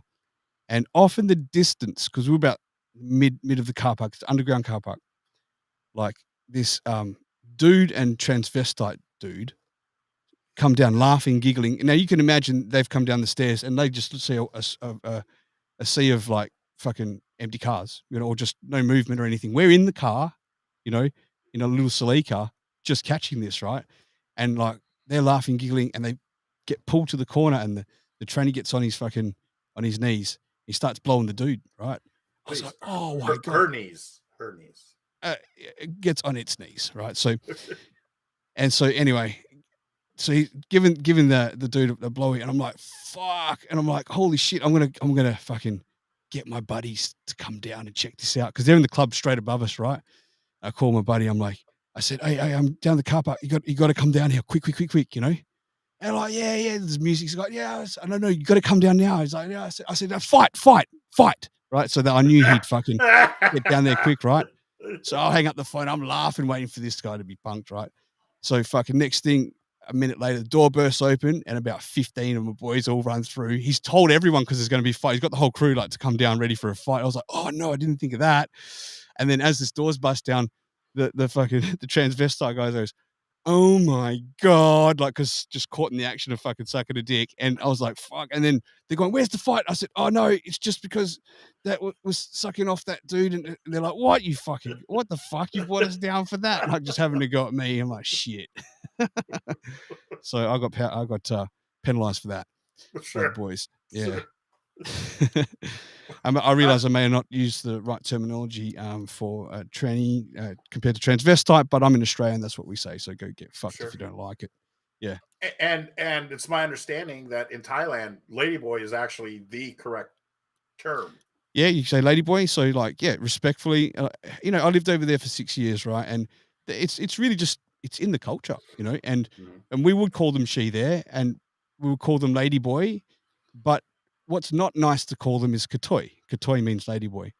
So Katoi. behind their back, not to their face, everyone calls them katoi, but never to their face. Not to be degrading, just that's the way we referred to it, but they weren't allowed to hear it. But they can call that to each other, right? So Interesting. yeah, yeah, yeah. I don't know, but like there was we lived in a village with a house on the beach, but the village was really run down. It was quite poor, and the beach part's where all the foreigners live because we were like, yeah, the beach. Like we had two-story houses and shit.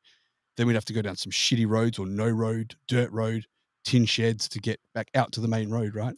And before you get out, there's all these little food stalls on just a shitty dusty wood table, and the people be cooking chicken or whatever it is. And there was this katoi, there was this ladyboy there, totally looked like a man, but had long hair. And we become friends with him and her. We called her her, and had a husband that was a complete drunk, complete drunk. Now this ladyboy was quite big, like quite staunched as a guy. But the husband was quite weedy and small, but this alcoholic, and he used to get the transvestite, the ladyboy would have black eyes and things.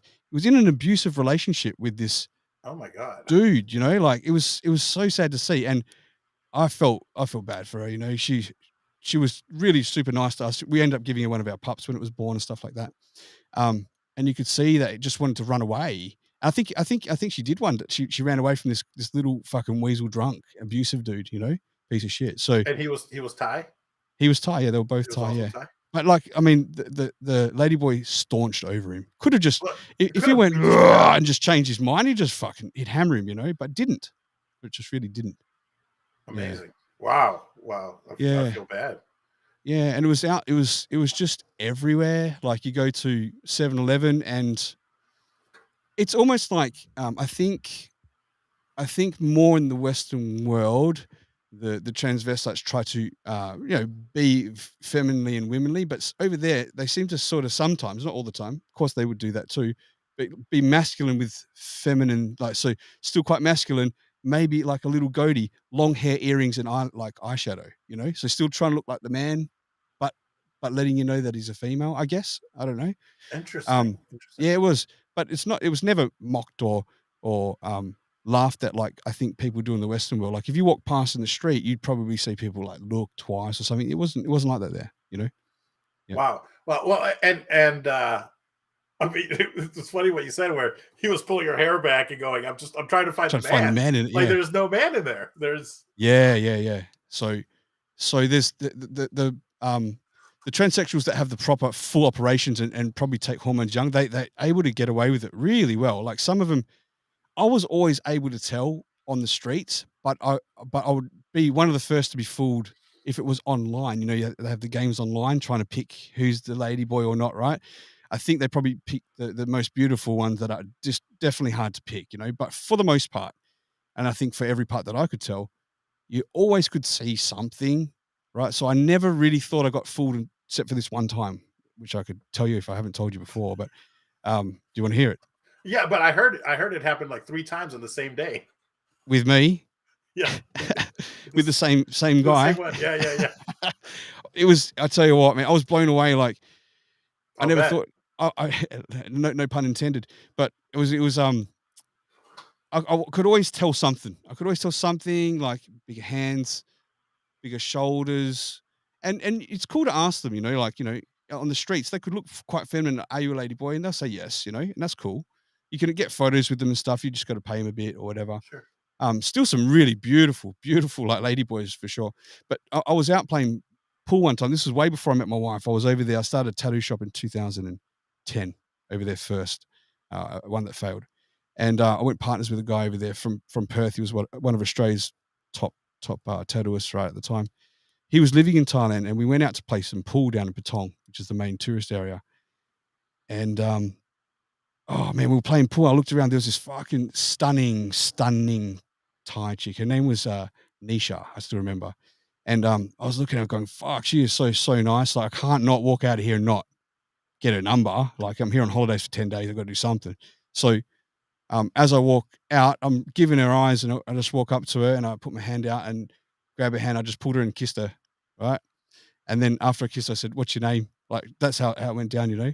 And she told me. I got a number, organized to meet her the next night. So we did. I met up with her, went out, all this stuff, went back to her apartment there. And she kind of had small boobs. Or she had small boobs. And I'm trying to find out more about her and her family and her upbringing. She said that she's from the north, but she was come down to Thailand, to Phuket to get a boob job done, right? I said, oh, okay, not uncommon. Sure. My sister was also on holidays there with her husband and kids and some other friends. They were also holidaying the same time I happened to be there, right? And so anyway, I slept with this girl that night. Slept with her, and she was lovely. And I thought she's potentially going to be the one, you know, as well, because she was so nice, man. And she's come from a farming family up north and had a tractor, blah blah blah. But she came down for this boob job, and when I asked her about the boob job, it was about filling a tube in the side of her boob and slowly filling it with liquid over a period of maybe 6 weeks or something like that, right? Which I'd never heard of that system. I'm sure it's out there, but still didn't think twice. Took photos of this girl, of course. When I showed my sister that the next day, she's like, that's a ladyboy. That's a ladyboy. She's going, that's a ladyboy. Showing my brother-in-law. I'm like, no way. And I'm like, holy shit, you know what? She's too beautiful. She fucking might be. And it started just playing on my mind. So I started just barring her, ignoring her and shit like that. And she didn't know what she'd done wrong. Potentially she had a dick. That was what would have been wrong, but she didn't know that. And so I was just like, fuck. So I just stopped speaking to her. And I started asking my Thai friends that were there, because the Thais they know. They just know if they are or not, right? They're like, no, she's not a ladyboy. They all reassured me that she wasn't. But from a Westerner point of view, it looked like she could have been. So I went back to Australia. 6 weeks later, I visited back, right? Hadn't spoken to her since I was there. And I happened to be in the same area near her apartment. And I went to the 7-Eleven. As I came out, she rides past on a fucking motorbike, sees me, goes, oh, and I'm like, oh. She turns around. She's like, oh, why? So I just told her I wasn't sure if you were a ladyboy. So we hooked up again. I banged her for the rest of the holiday. But I'm sure she wasn't. And if she was, I would never know now. Wait, so did you just think she had a very large clit? Yeah, with a foreskin. Yeah, it was. I've never seen it like that before. It was just no. Just she didn't. She. That's what people are asking questions like. You know, was she dry and stuff? She wasn't. Like, but by that 6-week period, she had big boobs by then. Like that boob job had worked. Yeah, it was lovely. So I don't know, man. Like, yeah, I'm not friends with her on Facebook. I still see her Facebook there. She's a stunner. I'll get the photo and show you. Yeah, please. Do you still have her number? No. I don't.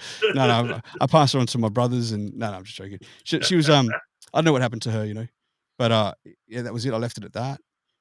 But fuck, man, I suppose it could be easy to be tricked, but that was the only one that may have got me. But for certain, I'm assured by Thais that it wasn't.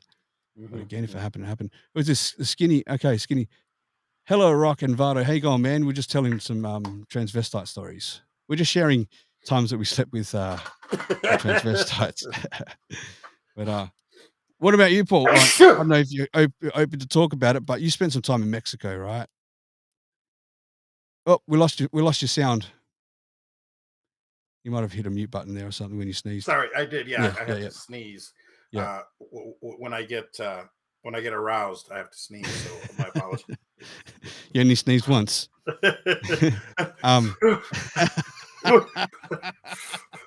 Where's the cigars I make? wait. But please tell me I'm not gay. Please tell me I'm not gay. I just hope I'm not gay. I just don't want to be gay. I just don't want to be gay. I just don't want to be gay, mate. I just don't want to be gay. He The came best so line ever. fast. That is such a great story. It is. Yeah. You know, man from up front, woman from behind. I think that's what they say in Spanish. I don't think that's true. You spent time in Tijuana a bit, yeah? Like you've traveled there many, many times, I think you many said. times, yeah, because I lived in LA from Yeah. 2000 to 2009. Whereabouts in LA? Hollywood, well, like all over, but Hollywood. Like a 4-hour, 6-hour drive, 4-hour drive or something from Hollywood. The 2.5, 3 hours, 3.5, Yeah, maybe. right. You know, take it slow, 3 hours. Yeah. Yeah, I think it was something. Yeah. I've driven it a couple of times with a Hummer. Like we hired a Hummer and drove to the border, but it's a wild, wild place, man. When were you last there? 2 years ago. Oh, it's not that long ago. March, like 2 years ago in March, because I went to LA to do a workshop, a pilot writer's workshop. And then I was there and I was like, I jumped on the train and right down to San Diego to their station, and then the trolley right down to the border. I mean, right. Was I walked there and I walked across, which even when I used to drive, we would park on the US side. You can't cross your car over? You can, but I never would, just because, you know how the police are. Right. Mordida, they call this, the bribe. They're going to pull you over for any reason just to get $20-$40 off of units. So I'd rather just walk across, and now just, Uber or take the train down, or, because and then Uber or taxi in Mexico, because they have that. When were you there? So I was there 2000 and I think it was 2007 is when, or 2008 is when I was there. That's and crazy. I spent almost a year there, very close to, I think 10 or 11 months. And it was crazy then. But when I was living in Thailand maybe 5 years ago, I had someone from Tijuana come in as a customer, like from the shop that I had there. And he said, "Oh man, it's gotten so much worse since that time till now." It said it's terrible. And I'm just like, fuck, that's pretty fucking full on, you know? Yeah. Do you ever have trouble there because you speak Spanish? You're Mexican, right? So it's like, are they able to see that straight away, or is it because you live in America they have a problem with you at all? Or do you mean like police, or do you mean the girls? I mean in general, or just in general, going across the border. No, living in no. I mean, going into Mexico, it's welcome. Like there's no one on the streets is like fucking eyeing you out on like La Revolution or anything like that, like no. I mean, I think they know I'm a tourist, but I speak Spanish also, so they know. And then even if they ask, like, where you from, I'm like, Hollywood or LA. If I think if you're from Iowa or you're from some little town or state, you're a mark. But growing up in Chicago, then living in LA, and now Vegas, you're not that easily fooled or tricked. So they're like, this is going to be too much work to get money from this guy or get whatever we want from this guy. And I'm bigger. I mean, I feel like I'm Godzilla when I'm walking around with all these tiny Latinos, and here I am, fucking, a monster walking down the street. But I got to the point where they called me the Pope. They called me the Pope of Coahuila, is that alley or that street. They're like, "Hey, El Papa de Coahuila." How come? Because I was there so often. Oh, right. Like, so you become friends with it. They recognized you. Yeah. And you know what? A lot of times, but I never got in. I never, bought drugs. I never, I would just go. You're there to have a few drinks, have a perv, maybe drink. Yeah, drink. And sometimes too much. And people, I think, would kind of look out after me. I mean, we'd walk into Adelitas, and here was a rum and diet Coke, or rum and Coke. I mean, like, the bartender already knew. I mean, right. 1 week, I think I went down there 5 times in 1 week, because wow. I happened to go on a Sunday, and I come back on a Monday, and then my friend called, and he's like, "Hey, my friends are here in town." It was my friend who was Vietnamese, and he was a rapper, Antonius Maximus, a weed dealer and a rapper. I shouldn't throw him under the bus, but it's so long ago, and weed's legal now. Cool kid, Antoine, and just a great guy. He goes, "Hey, my friends all want to go? And I'm like, I just got back like this morning. He goes, well, we want to go tomorrow. I'm like, I just got back. I can't go again. He's like, please, like, you speak Spanish. And I was like, all right, what the hell? I'll go. So, we went for a couple days. Then it came back, and then somebody else was like, hey, Vato, we want to go down. Like, I've already been there twice this week. They're like, come on, we got. And I'm like, well, no, I've already spent enough money. They're like, we'll pay for the gas, we'll pay for everything, the hotel, whatever we need. I'm like, girls, and they're like, no. I'm like, all right, let's go. Yeah. So that was like the record. Sure. Was that week of like five times or something, 4 or 5 times in 1 week.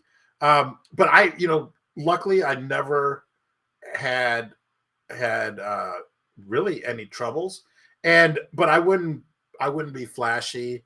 If they ask what I did, I'd say, I'm an actor and I write for a newspaper, because if it's cops, they don't want bad publicity. They don't want a journalist getting it. So because they're always trying to extort you there, right? The cops are always trying to get money off you. Yeah. So and that's why I would never drive in Mexico, or I would never do that, because they'll look for any reason, like, oh, senor, you went right through that stop sign, and maybe you did. Sometimes the stop signs are hidden behind other things. You can't even see them. Or one time my friend Eddie and I, we went down and this was like maybe even in Rosarito, even further away. Rosarito, I've been there too. Yeah, I've been there. Yeah, as well. Yeah, it's a one way. You guys went the wrong way. Oh, sorry. Okay, well, senor, it's going to be all right. Well, but Eddie, $20 or something, right? Flicking in 20. Yeah.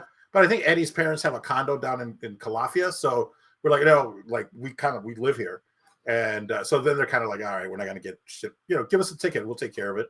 And they're like, okay, just it's a one way. Be careful. Okay. Yeah. Thank you. It's like Thailand. You just got to pay it and move on. If you don't pay it, then you're gonna have the fucking trouble. It's not too much, but we just got a message come in before I go back to the Mexican story, because I want to go into it more. It's from the Real Skinny. Here we go.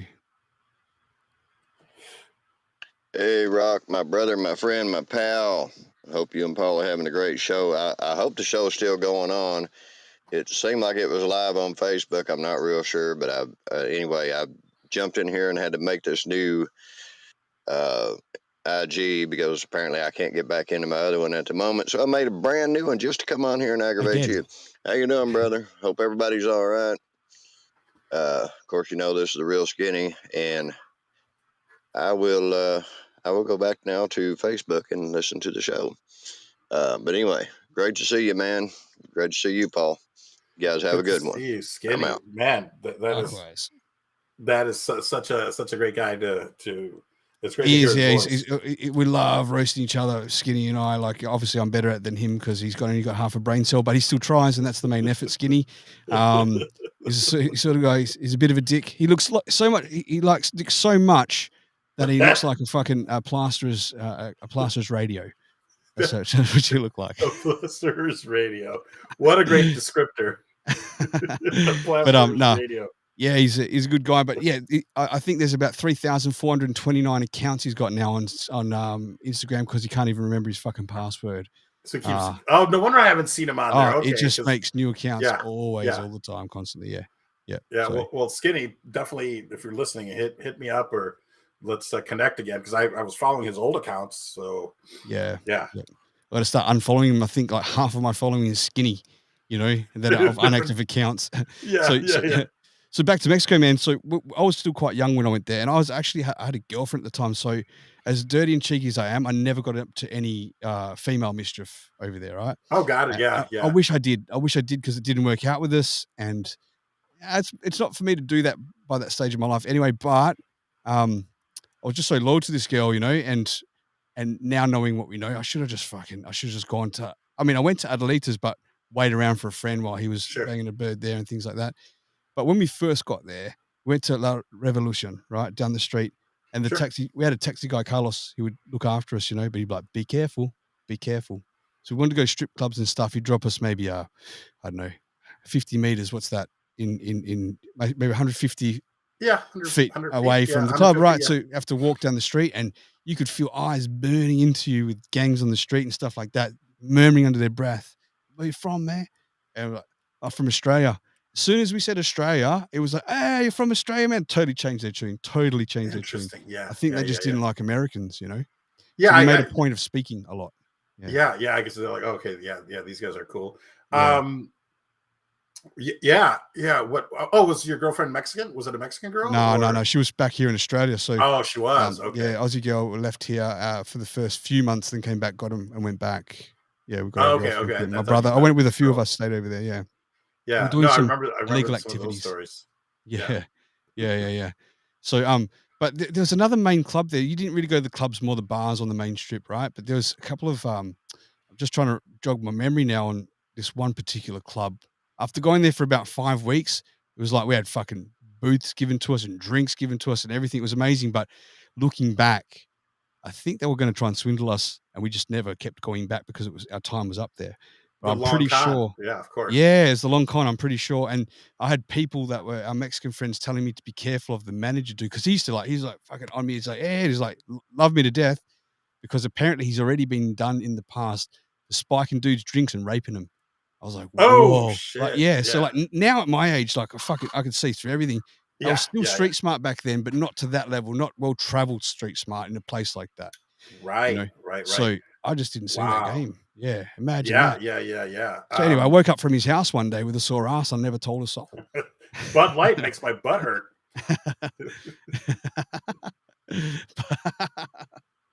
Which it's so funny because I just realized that it's very topical now. But I've always used that joke. I've always, right. oh my God, Bud, must be the beer, must be the, Bud Light makes my butt hurt. But I just put it together. So. Now it's got a good meaning to it. Yeah, now it works 100%.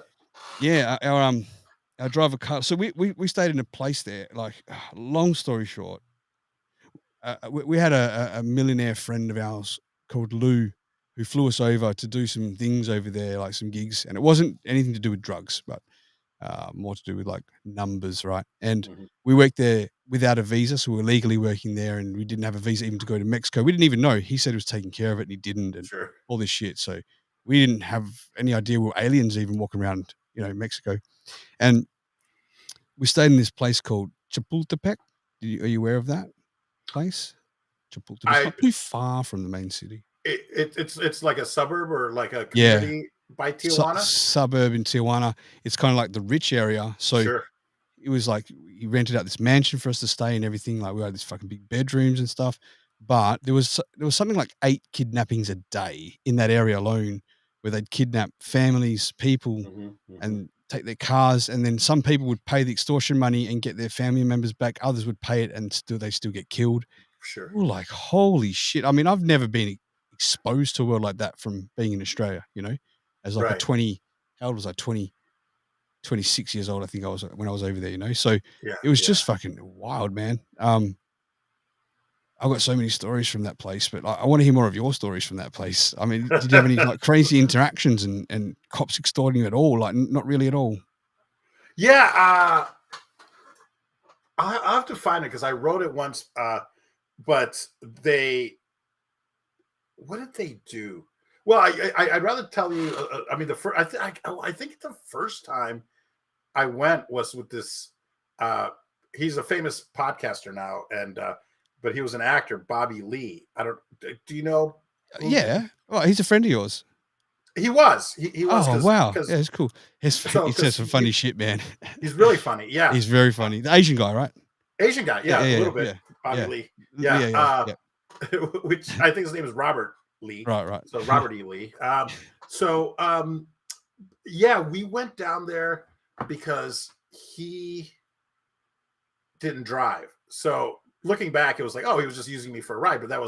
But we were genuinely friends, because he was on the show called Mad TV, and I was just hanging around, and occasionally I would get on the show. Yep. And my friends from Chicago were on the show, like Key and Peele and Ike Barinholtz and Josh Myers, who's Seth's brother. So I don't know how, I think Bobby and I just started chatting, and he wanted to go down to Tijuana, and I was like, I've never been. And he's like, so what year is this that you'd never been to Tijuana?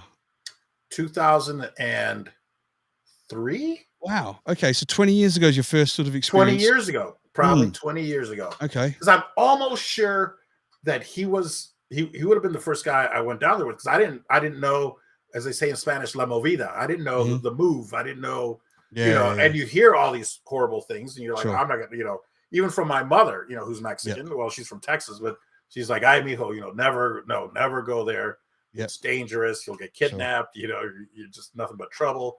So I'm pretty sure Bobby would have been the first guy to take me down there.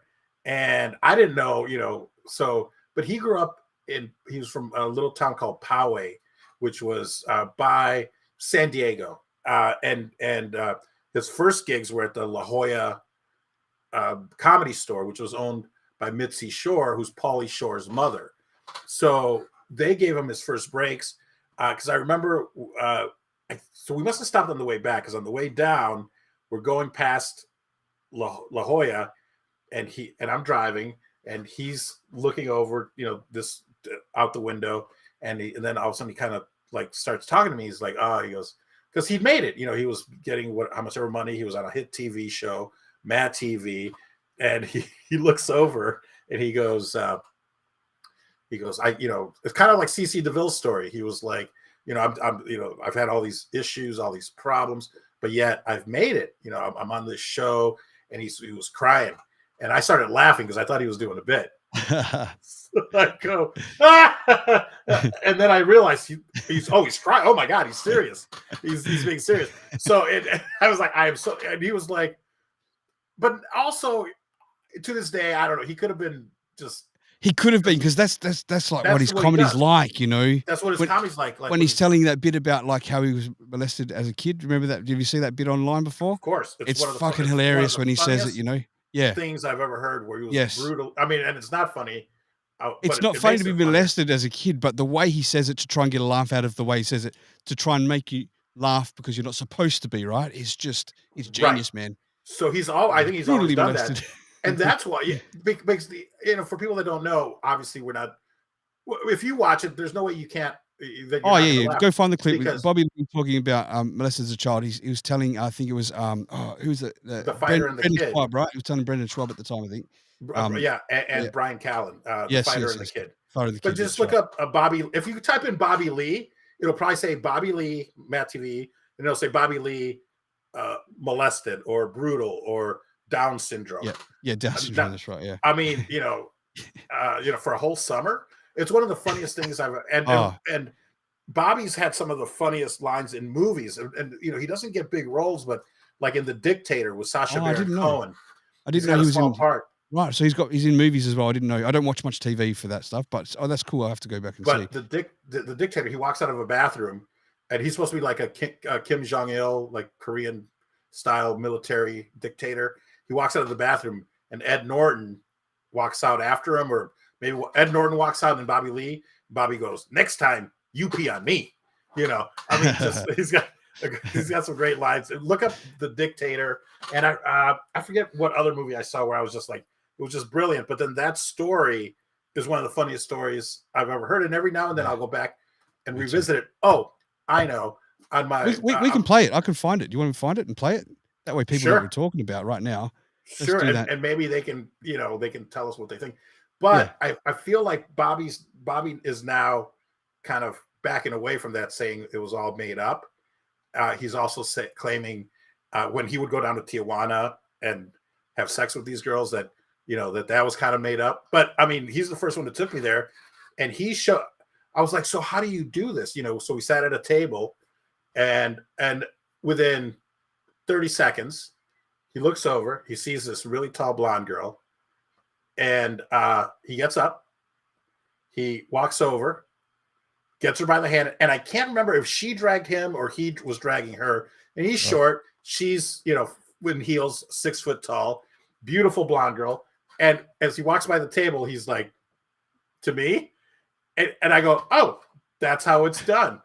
And I'm pretty sure that I didn't do anything, obviously, but because when he came back, he goes, "Did you go?" I'm like, "Yeah, it was great. It was fantastic." I was too embarrassed to say I didn't do anything, but he's the one that taught me, the whole process. Sure. For Tijuana. Yeah. I've got the clip here. I'll play it for us now. Just tell me if you can't hear it, but here we go. When I was 9, I got molested by a guy with Down syndrome. Don't laugh, Brandon. I'm not laughing. Why'd you laugh? It's just... That's fucking rude. It's such a curveball. I know. Can I just say something? I'm going to say it again, and if you smile, I'm going to leave. Okay. But no, hold be on. real. If you smile, all right. Hold on. That really fucking broke me. No. All right. Hold on. All right, so give me a second. I swear to fucking God, dude. I will leave, Chin Chin. All right. Hold on. You can't make a joke and that's his name. All right, but that's not his name? Yeah. What's your name again? Chin Chin. All right, give me a second. Give me a second. All right. I just wasn't ready for that. I understand. I'm going to say it again, and if you smile, I'm going to leave. Well, don't. All right. Hold on. We can't threaten a smile. All right. Just hold on. No, because then you're going to laugh. Don't laugh. Seriously. Don't laugh. Get serious. He's opening up here. When I was... You ready? Don't cover your mouth, though, either. Hey! You can't cover your mouth. Because the thing is that I'm telling you something that's like I'm vulnerable about it, and I'm expressing a truth to you. Hey, dude, you gotta get serious. And if you cover your mouth, I just feel like you're laughing. Nope, let's do it. All right. So when I was 9, I was brutally molested by. Okay. You can't say brutally. Why? Because that's a curveball. Because don't say brutally. And look at Chin now. It's not a curveball. Don't say brutally. You didn't add some. All right, don't add adjectives there. So when I was 9 years old, every day for summer. You can't throw shit in there. Why? Because you fucking... I can't. Why can't I? Every day for Oh, shit. I'm going to hell. I'm just adding. Then it started off brutal. I'm just adding more. Yeah. Every... I'll stop. See, that's where his screen. That's where his genius lies, is in that man. levels of it. Just so that's why when he looked over and he was like tearing up and crying, I laughed. That was my gut reaction, and I was like, oh my God, no, he's serious. But I've never, and I don't know why. I mean, this was 20 years ago, but that moment has just been so vivid in my mind always, because I think it's bothered me, like, because I never want to make anyone feel bad.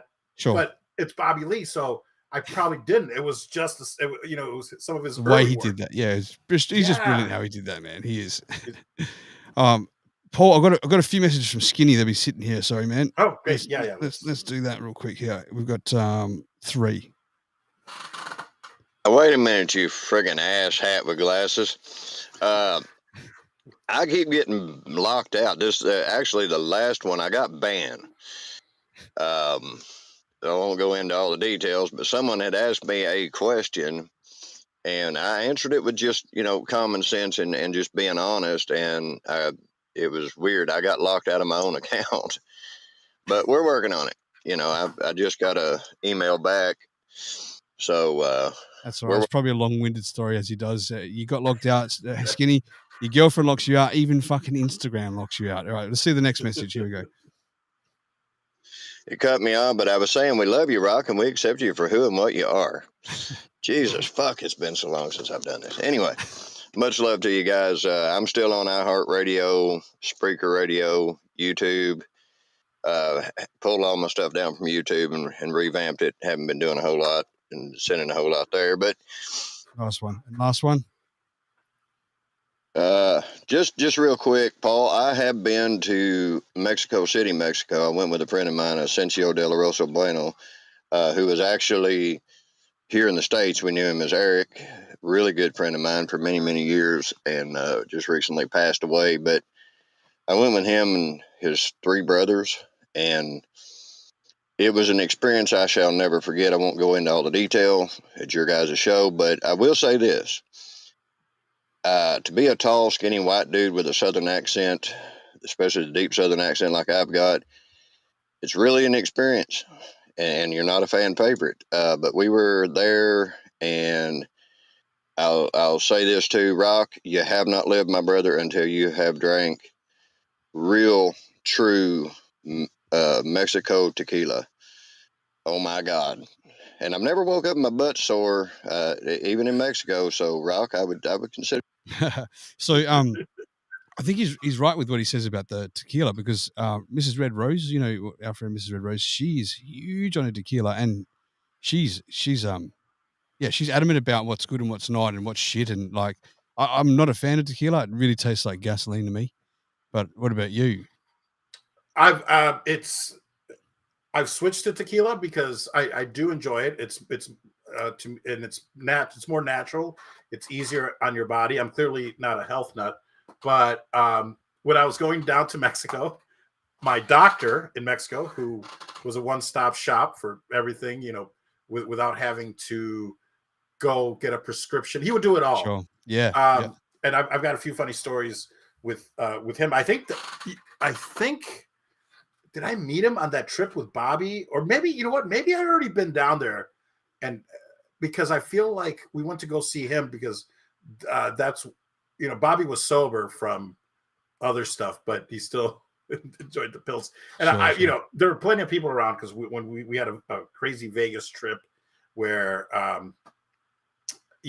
so people know about this. It's not like I'm putting out any information out there that people don't know. Even if they don't, just put it out anyway. They'll deal with it later. Don't worry about that. Okay, if it's a good story, fuck it. Thank you. But mark my words. I think mezcal, believe it or not, which you might even find more disgusting than tequila, because or you might like it more. It's smokier. They say people that like whiskeys and bourbons and things like that would really enjoy mezcal more. But it's still agave based. I think it's going to be the biggest growth in the spirits industry, because tequila's kind of had its run, and there's already, everyone has a tequila, but I think artisanal mezcals, it's where it's at. What's an artisanal mezcal? I don't even know what that is. Mezcal? Yeah. So tequila can only be made from the Blue Weber agave, which, with the plant, the agave plant. And I believe that's still true, that it can only be made in certain regions in Mexico. I think there's like 7 regions. I think maybe back in the day, it was only even one region, Tequila, Mexico. It's a town in Mexico. Now, I believe that there are like 7 regions in order for it to be called tequila. Right. So it has to be made from Blue Weber agave. That's it. If it's not made from Blue Weber agave, it's not tequila. But mezcal can be made from any of the other 140 different varieties of mezcal. So it really changes, from the market, right? Yeah. From farm to farm too, Yeah. So these families that have been making it for hundreds of years or 100 years or, however long, they have their own process. Whether one of them they call pechuga, which means chest. They put a chicken breast in with the process.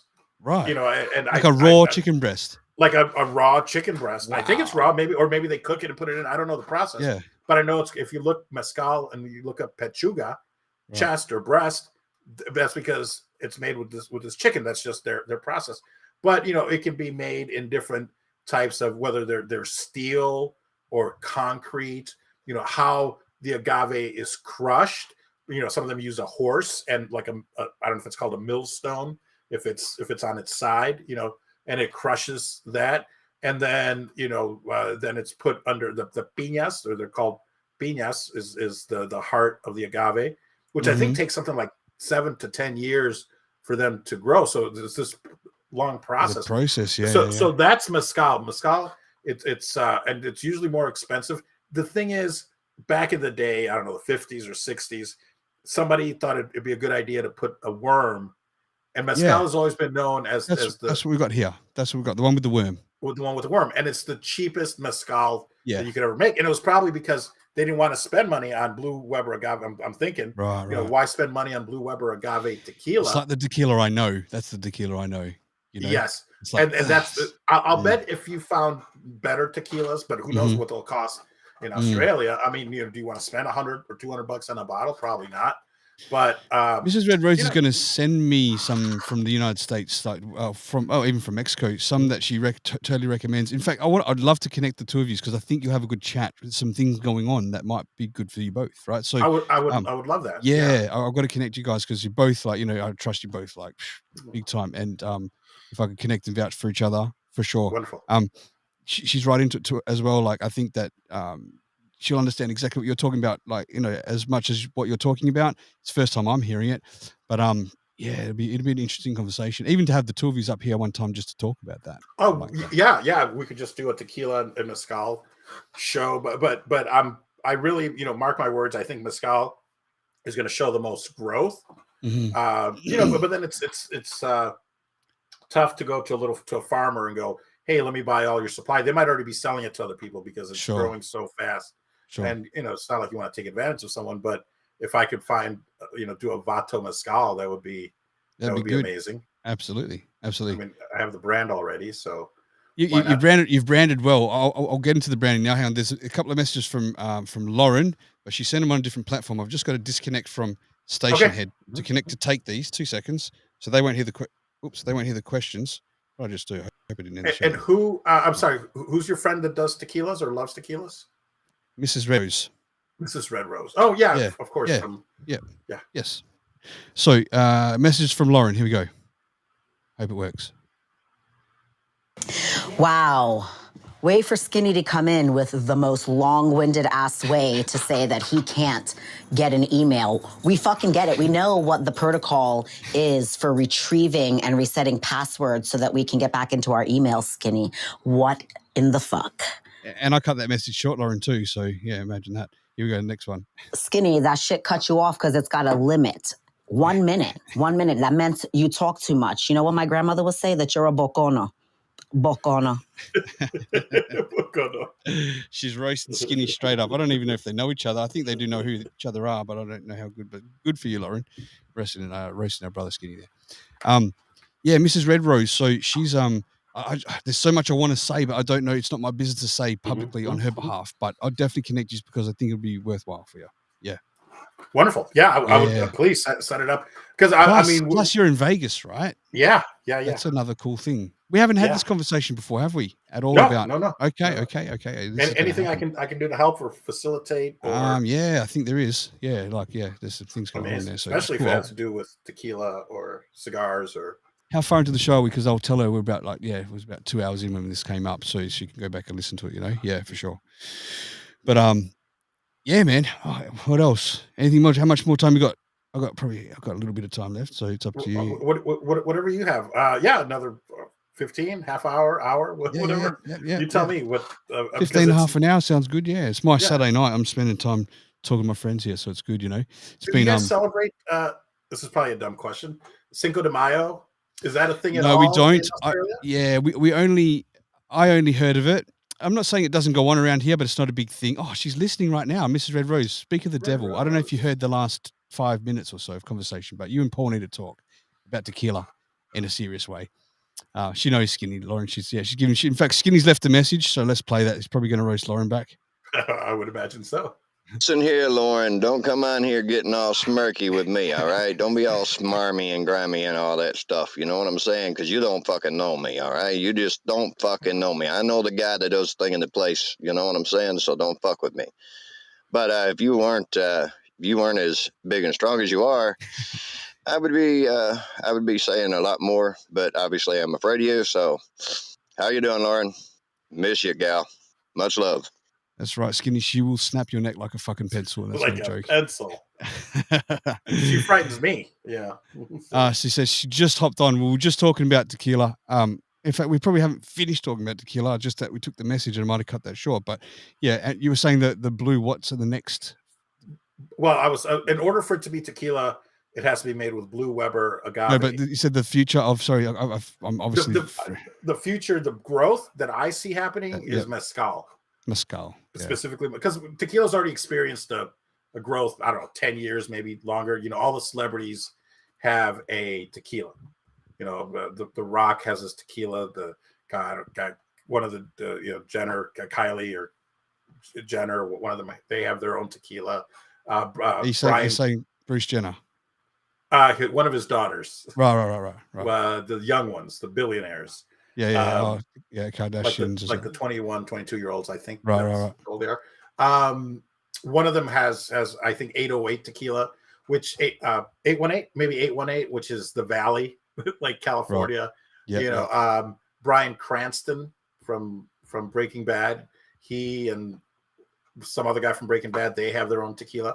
Right. But mezcal, I think, is the one that's going to experience the most growth within the next 5 to 10 years. It's going to just explode because I think as people have found tequilas, then they're also realizing that mezcal is just as good, maybe even better for some people. But what really ruined it for mezcal was that really, really cheap mezcal. That was a gimmick. The one that I know. That's right. They threw a worm in there. And it was, I mean, if you go to Mexico, if you traveled there, you probably found people that were serving crickets, and so it's not strange that you would. It wasn't a strange thing here. I just think that the taste it didn't seem like a quality thing, but that seemed to be a common thing. So it's like a lot of people know tequila from that. And when you drink at a party with a bowl of tequila, if you drank to the end, whoever got the worm was like, you got the worm, you got to take the worm. And it sounds to me like it was just a rubbish low end tequila. It was, yeah. It was. This is what we know here. It just popped in my head. I think it was called Gusano Rojo, red worm. Right. There was their gimmick to sell a tequila like product, but hey, we're mezcal. So even to this day, there's still that the people think, oh, it's mezcal, does it have a worm in it? You're like, there's I think only one brand that has a worm in it, and it was the cheapest one that's been around since whenever, the 50s or 60s, whenever it came about, and then it was the cheapest possible swill you could get. But the gimmick was it had a worm in it, and the last person to finish it has to eat the worm. You're going to hallucinate, or just crazy things like that. But good mezcals are even probably more expensive than tequilas. Right. Red Rose will probably know about this. Well, she's saying absolutely, and reposado. Reposado. That's right. Reposado. You said it perfectly. Okay, reposado. Yeah, you can roll your R's. Reposado. Because I'm Italiano. That's why probably. Sì, molto bene. Io sono Paolo. Io parlo italiano. Sì, io parlo Rocstedi. Io parlo. But I speak more Thai than fucking. I get confused. Like I've got to think about the Italian or think about the Spanish. I'm going to say, and then it comes out Thai because that's more ingrained. It's almost like I can't stack two languages in my mind, whatever. English, yes, but then if I've got another one I'm learning, it's got to be that only, because I just confuse the words and I mesh like Asian with like European. It's crazy. Sure. We've got a written message from Daz Cowbell, one of our very, very loved fans, man. He's a great friend, a great guy. So he says, "Hey guys, I love you. I love you. Sell guys are making me laugh. I'm not a big fan of tequila. I can't believe it at Chicken in the Blue Agave and make that him, but it's true. I looked it up and looked up breast while drinking tequila and learned a lot that you do, but not just kidding. But not just kidding. Love you guys." So he looked up the chicken breast, ended up looking at breasts, and probably squeezed one out before writing that message. Just like someone has been on. If you need help with that, make sure you pick up a Kama copy Susia. of Yeah, we read some pages from the Susia. book Kama Susia, the dirty bed. Vato.tv. All I ask is that people go there and leave me a review and a like. Do it. Please, yeah. On Vato.tv, go there, just leave a review, and just to help out, help a brother out. Like Paul's been around us. He comes from a different crew, but meshed into our crew quite easy, And, yeah. I just think you're a quality person, man. I have really good talks with you, Paul, and you're always so like understanding and polite, and then crack the dirtiest jokes at the right time, right time. And it's just like, you're an all-rounder, man. You're an all-rounder. Thank you. Well, coming from you, that's such a great compliment, because I think that's, one of my strengths is, and it's listening, it's listen. And sometimes and that's, I think, why I won't smoke pot, and because it's not my thing, because it just slows me down for me, and me too. Alcohol, great, but then up to a certain point, and then it's just sloppy. Sure. I agree. You think you're funny, but you're not. You pass, like, it's funny in your mind. Like I was working my ass off last couple of months. I've been I had a bit of a tough time last couple of months, but through it now, and so I was offline. I had to focus on family stuff more and work more, a lot more, taking priority instead of sitting here having a laugh. It didn't feel like laughing really. And but one of the evenings when I wanted to get back into things, and I know I was extremely fucking tired. Oh, that's right. I think I finished a show with my son a little while ago. Yeah. And then by the time I finish, I have to re-record it and then edit it and then put it up. It takes hours after the show for a 30-minute show. It takes hours to prepare, 30-minute show, hours after, just to put it up on YouTube, right? People don't really understand or appreciate that. But anyway, it was late, and I'm still waiting for it. It wasn't far away, but I heard Dave. I am Dave from our crew, and Jananya. I'm not sure if you know Jananya at all, but that's his best friend. And they they got together at his house, and they were both drunk, and they both went on the stereo app, that fucking shit ass app, right? But they were having conversation while it was recording first about what they're going to do and talk about, right? Because they're drunk and slurring, there was so much talk that could have been taken as like homosexual gay talk, right? So I pre-recorded it and I snipped out all the words in between and I put it together to like, and I think this is fucking hilarious. It totally sounds like they're going to be making love and getting gangbanged by a group of 6 dudes, right? I'll send it to you to have a look. But I sent it to a couple of other friends who don't know them, and they're just like, "What is this?" They didn't understand, but our group of people seem to understand. Yeah, because they know that they're getting ready for a show, and somehow you've manipulated them into sounding like they're cheating on their wives or what. Yeah, I'm gonna send you the clip after this is like 5 minutes long or something. Yeah. Oh my god, that's so funny. Yeah. So any messages you guys want to send through, go to _Rocstedi on my Instagram. Send a voice recording in for Paul. If you have any questions, Rosa, if you have any questions about tequila with him, but I'm gonna see if I can connect you, Rosa, you and Paul after the show, because Paul lives in Vegas and he's right into tequilas, and I think that's kind of your thing. I haven't said anything publicly about anything else, but I think that you two could talk well, so that'd be cool. Yeah, man. I was going through my old, like my phone. I've just got to delete so many fucking videos and pictures and shit. Right, I've got so much built up. But I came across when I first went on stereo, and she said yes, absolutely. First went on stereo, and just some of the old clips, man. It's fucking hilarious. Like I was just I was trolling from day one. When I got into stereo, I was banned within the first 24 hours of going to stereo. Like I got my first ban straight away, and then not long after that, I got banned completely off the platform. And I just fucking had all these other profiles. What'd she say? I'm so ready to be on the show so we can talk shit about people. Yeah, why not? But yeah, I'm just thinking, like, before I met these people that are my friends, like you guys online, right? I was doing this troll shit on my own. Like I was like the dude that was like trying to come up with it, and I was making my buddies laugh over here. But then I suddenly meet a world of like everyone that's like we're all like each other and just have a laugh at the same shit. Yeah. Really do it. Yeah. Right on. Yeah, I mean it's just some of the stuff I've heard and some of your characters are just hilarious, man. It's so funny. You've got this great mind for trolling people and people that deserve it mostly, that or in a funny way too, like just trying to get a laugh and stuff like that. Yeah. I had a few good ones, from the start of stereo, but like, yeah, it's just who's the king of all that shit is Elvis, man. He is so fucking good. How is he? I haven't seen him in a while. I haven't spoken to Elvis for a long time. So what's happened, right? Obviously, we had Shotgun Candy going. And so end of, like, a lot of people ask, in fact, it's a good time to put it all out there so people don't think something's happened. Nothing's happened, right? It was October to November last year, and we had to hang up the boots for like 4 or 5 weeks of Shotgun Candy because I traveled back to Thailand in that time. And I said we'll try and do a show while I'm there, but I didn't take my equipment. I had to have good internet, which it wasn't, so it didn't happen. So then we got back, and then I hurt my back like real bad when I got back. Right. Do you remember I hurt my back? Yeah. So yeah, about 3 weeks I was out of action. I couldn't sit in a chair like this. I couldn't do that. And I was like, guys, I'm done. Like it was the worst. That's a whole nother story. Then we were ready to jump back on, and we got on a show, AC, Elvis, and myself. And then as the show started, Elvis's computer or internet, whatever, just fucked up, right? But we were already live, so we couldn't stop the show or cancel the show. I remember that. Yeah. Just AC and myself. And it was something that fucked up Elvis's computer. He had to get it fixed, I think. So that was then getting fixed for a couple of weeks, 3 weeks, whatever it was. Then it hit Christmas and all that stuff. So it hit Christmas, and I'm like, boys, right, January comes, we'll go for it then. But in that time, for whatever's reasons or whatever's happened, I think, and I'm not speaking on his behalf, it's just speaking as someone who's such a close friend to him and knowing, things he's gone through probably.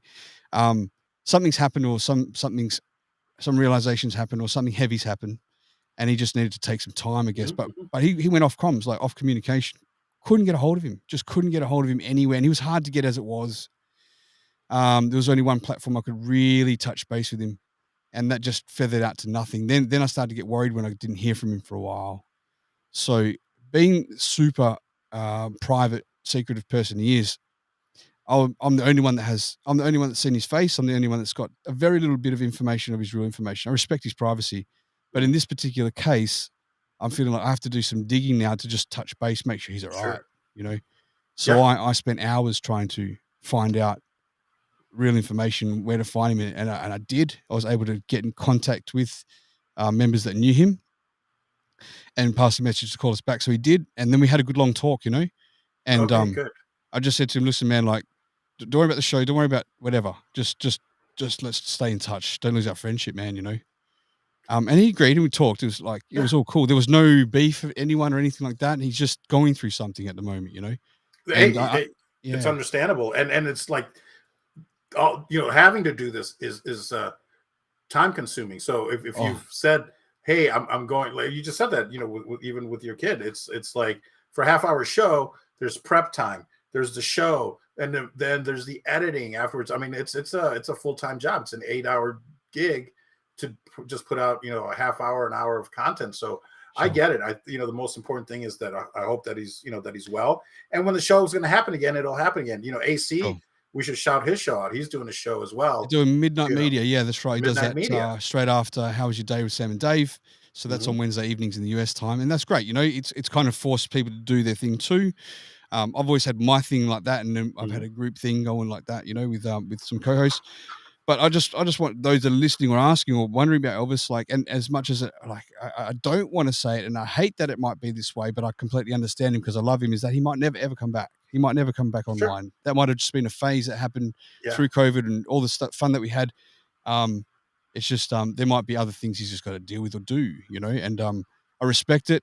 I don't like it, but I love him. So whatever happens. I just hope that we can get in touch a little bit more. I've sent him so many messages since then till now and still hasn't even read them. So I don't know what else to do. And in fact, I do know what I did have an idea just a couple of days ago. I rang Dave and I want to see if we can get a couple of us together, and we would make a show like this show about me doing not interviewing, just hanging with friends as we're doing. We're just talking shit. There's no subject, matter for these shows, right?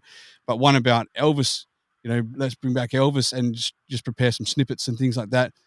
Memories from people have with Elvis, and we can all just jump up, talk about it for 2-3 hours because he's the king, man. I love him heaps, and I hope he hears this and comes back.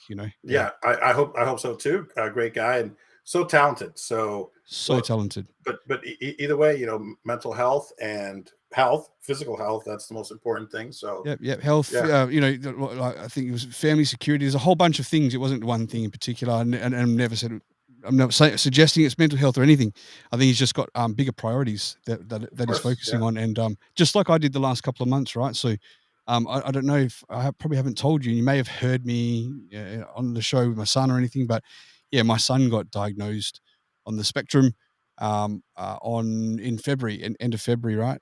So we started dealing with that, and then my daughter also got diagnosed, kind of a worst case, just a few weeks ago as well. So I got 2 kids on the spectrum. Goodness. Yeah. Wow. So the bills are extremely crazy. They're extortion prices to see these pediatricians, psychologists, all these things, right?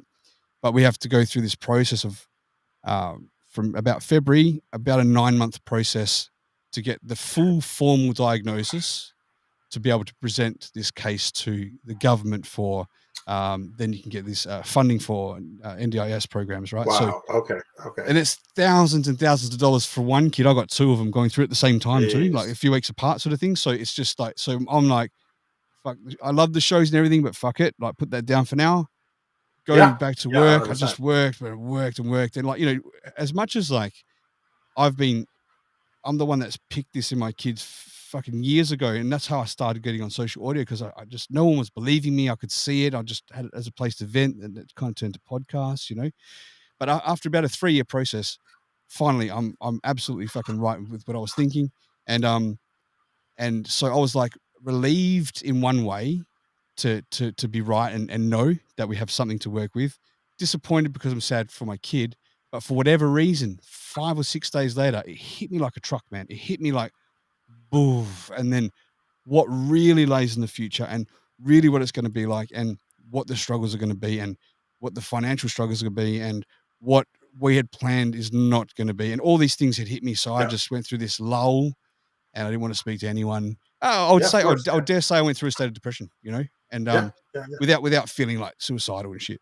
It was just a lot to bear on my shoulders. So I just needed to take the time to like catch my breath.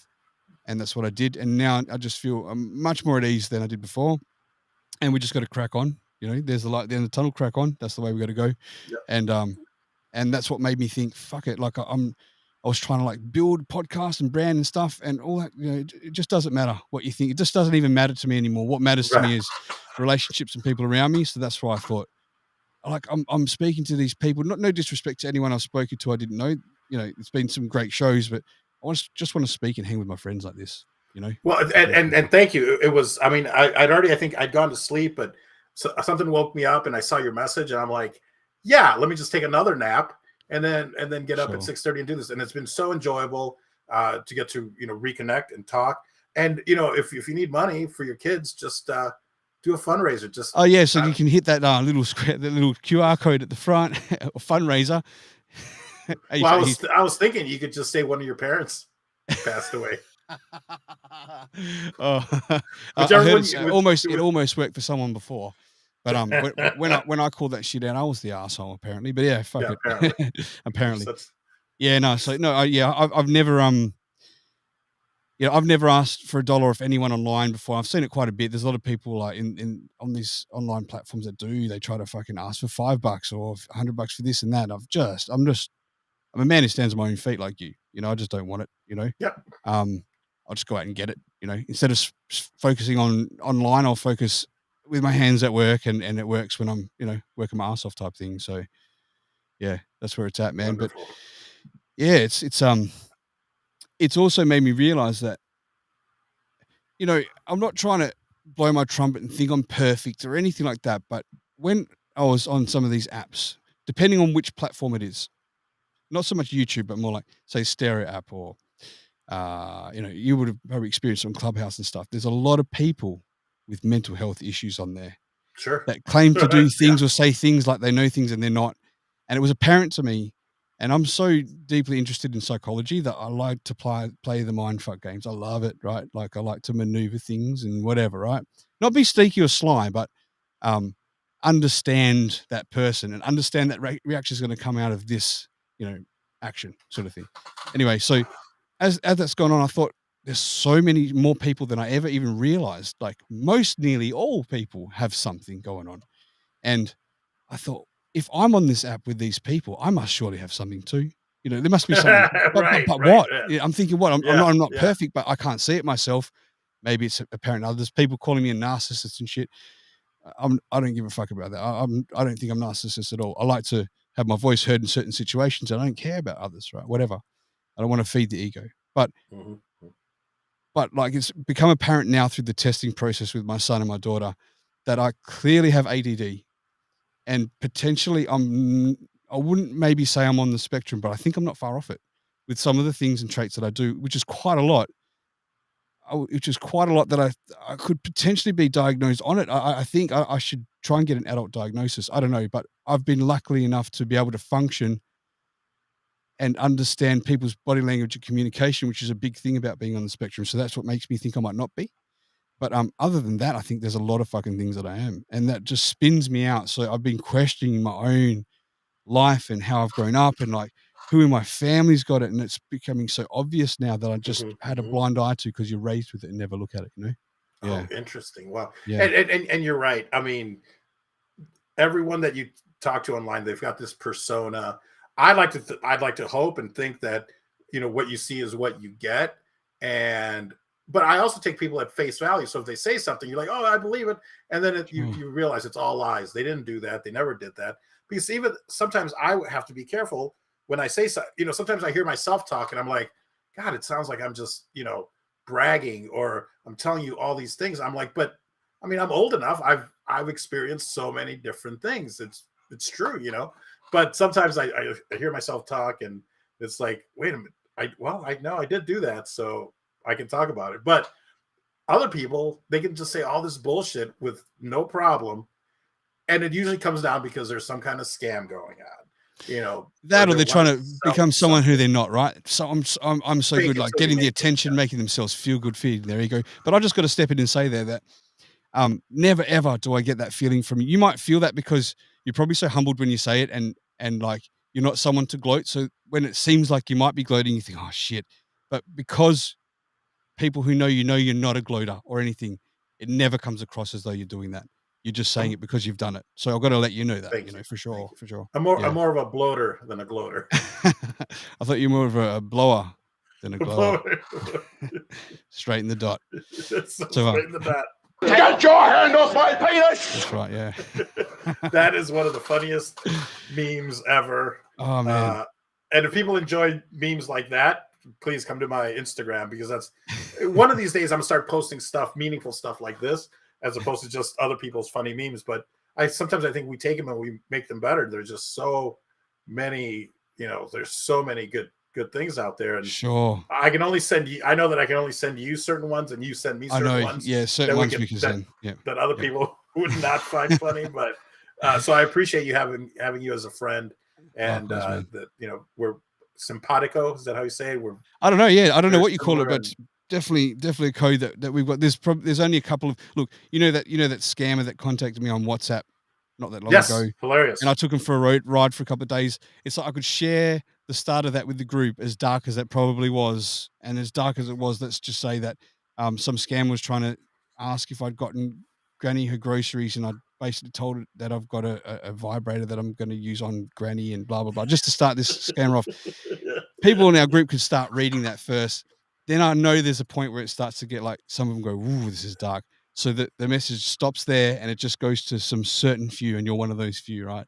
Thank you, because it's all the way to the end of the darkness. It's fucking hilarious. It's hilarious, and it's but I thrive in the abyss. I'm like I'm like Rick James, like let's go to the abyss, man. Like so I get it. I think it's funny, and it's just I mean you've inspired me. Like I want to do the same thing. Just because there's every day, hello, hey, did you get my message? And that's just going to turn into, they want to talk about crypto, so you can send them crypto. That's it. So I'm gonna maybe start, but I'm like, I'm already busy enough that am I going to dedicate all this time to I do it for free. You know what I mean? Like, we should maybe just make a channel on TikTok just for that. Like, all the trolls, we could put them all together on the one channel and share. Let's do that. Right? Yeah, because that would inspire me. We don't have to service the channel like ourselves. We can just add to it as it comes, because I pretty much get them daily, And if it's not that, it's also phone calls. I get phone calls for my business pretty much every day, pretty much around the same time, usually from Indian call centers to try and upgrade a website, or to do you want a loan, or just some bullshit. I know it's them straight away. The number's different. They've cottoned on a little smarter now. They're using Australian mobile numbers now as they ring, so you answer it, right? But I can still tell, because there's this 2 to 3 second gap of silence before you just hear that as they drop in, and like, hello, is this Rock? And I know straight away, and I'll just fucking absolutely take it for a ride. I was on Clapper the other day, and a couple of them called through. There was a woman, an Indian woman calling. I'm like, oh, where are you calling from? She's like, India. I'm like, oh, what are you wearing?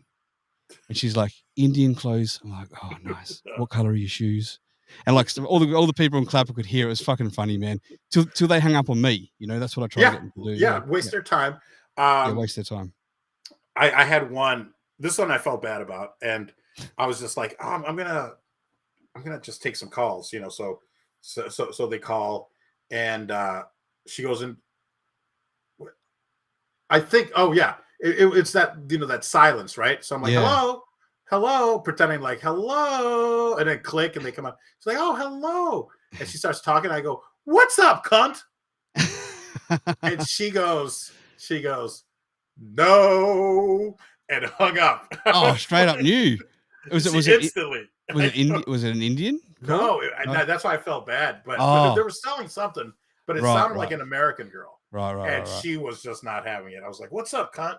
Yeah, she knew straight up then. Yeah, like, okay. No, but it was almost sing-songy. Like, no. I'm not having any of this. I'm not having any of this. I usually, when I go through McDonald's, if I'm on the phone to a buddy, especially my buddy Tank, I always try and end it with cunt at the end of a sentence and see if they pick up on it. So I'm like, I'll have a McHappy Meal and a double cheeseburger, thanks, cunt. And they go, yeah, like, would you like anything else with that? What size? Nah, just keep it a meal, thanks, cheers, cunt.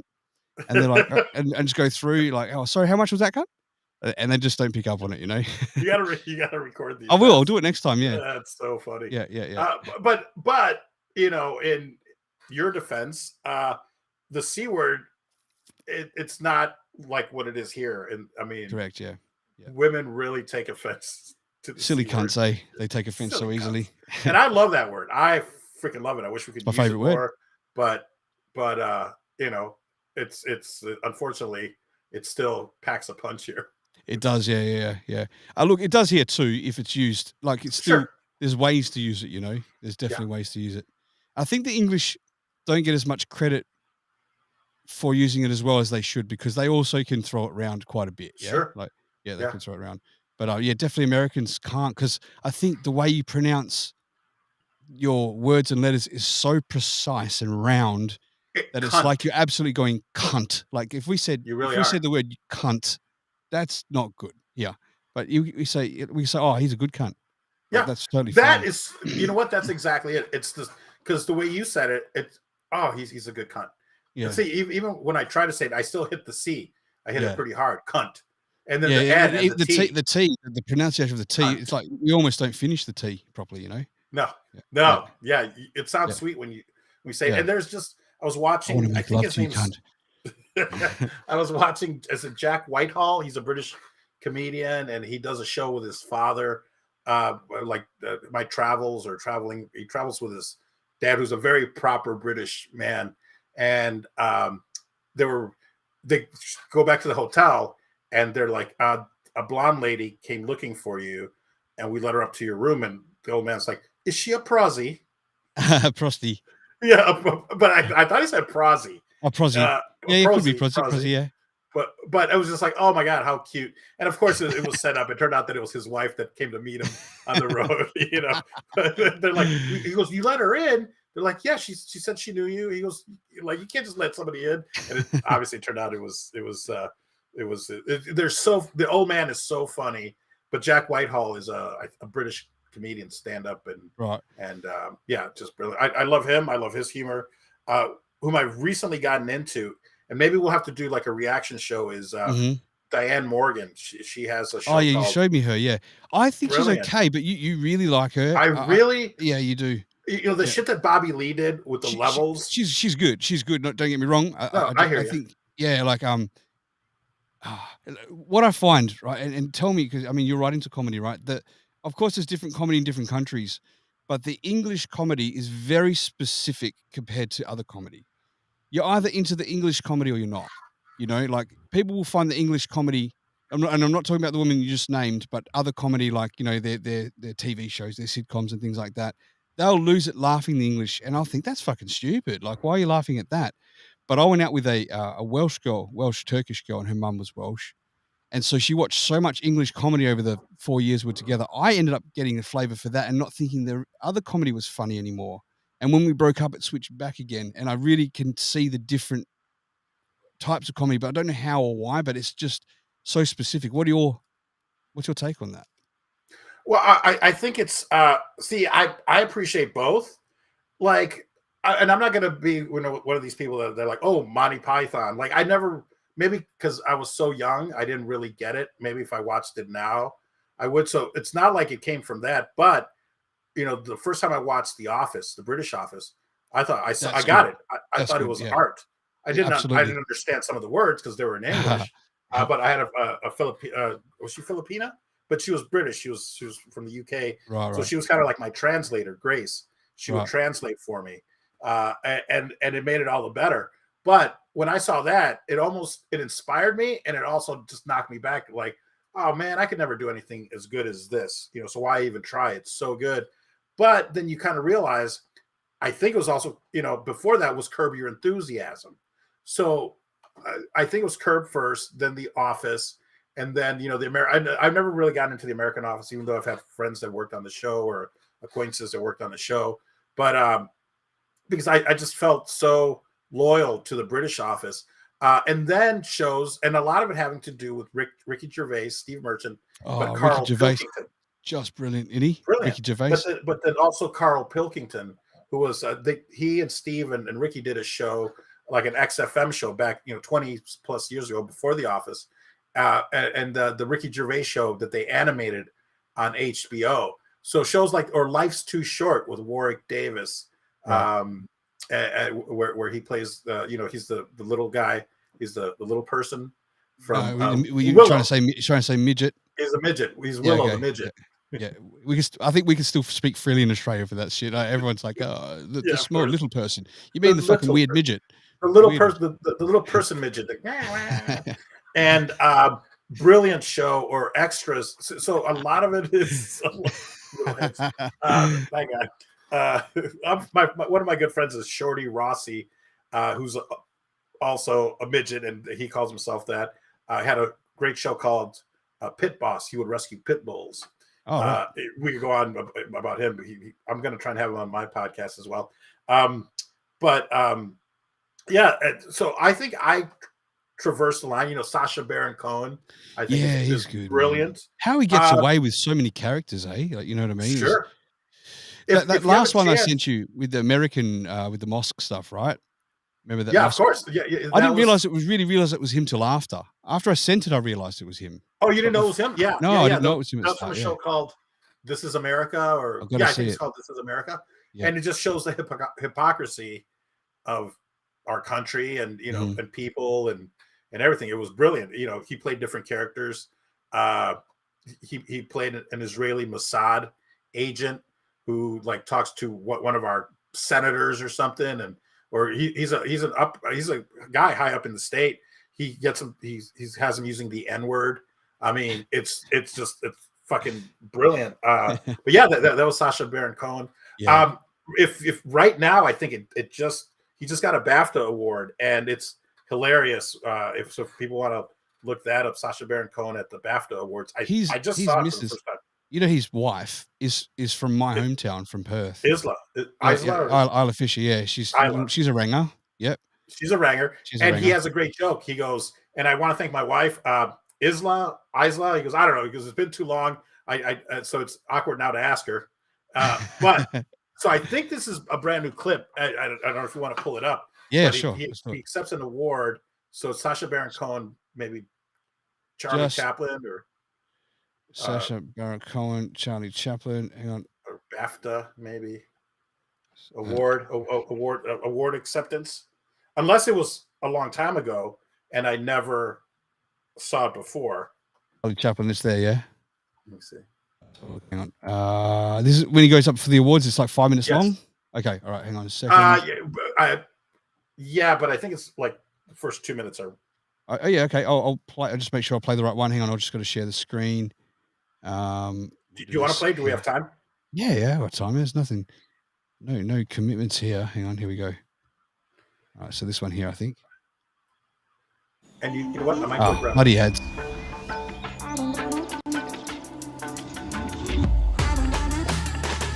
What is this shit? All right.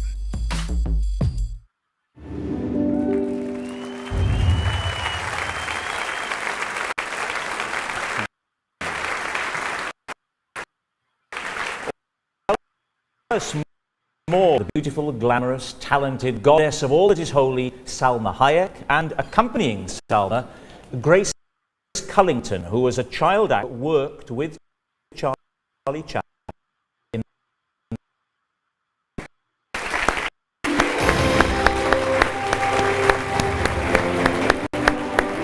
Oh, fuck, I think I've seen this. Have you seen? Maybe it's old. I've never seen this. I just saw it today. It takes courage to make a fool of yourself. Sacha has consistently demonstrated total fearlessness as an artist. He has literally risked his life to make us laugh. His unique talent She's beautiful, man. is to immerse himself completely into a character that is both Fisher and totally believable and yet funny enough to make the audience roll around on the I like floor. the Ranger. It takes a phenomenally gifted actor to pull that off. Oh, that's why it's so long. That's why he's one of the most authentic and brilliant comedians and actors of our day. So, with the right one? Tonight is Grace Cullington, who appeared in City Lights in 1931 at the age of 5. She's a real old lady, right, this lady? I believe so, yeah. Okay, because I just saw a little bit of this clip not that long ago. At 87, she is the oldest surviving actor to have worked with Chaplin in a silent movie. Ladies and gentlemen, please welcome this year's honoree for the Charlie Chaplin Britannia Award for Excellence in Comedy, Sacha Baron Cohen.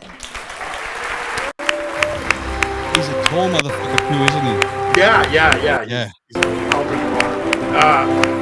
you'll see the brilliance of his acceptance speech, but for now, just enjoy. This is Charlie's actual tape from City Lights. This is for you. Thank you, man. Thank you.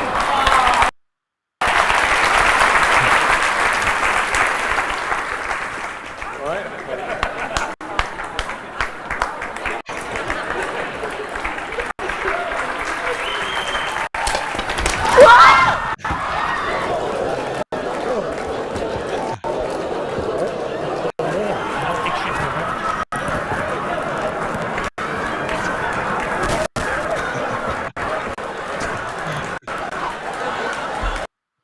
People don't know if it's real or not, yeah?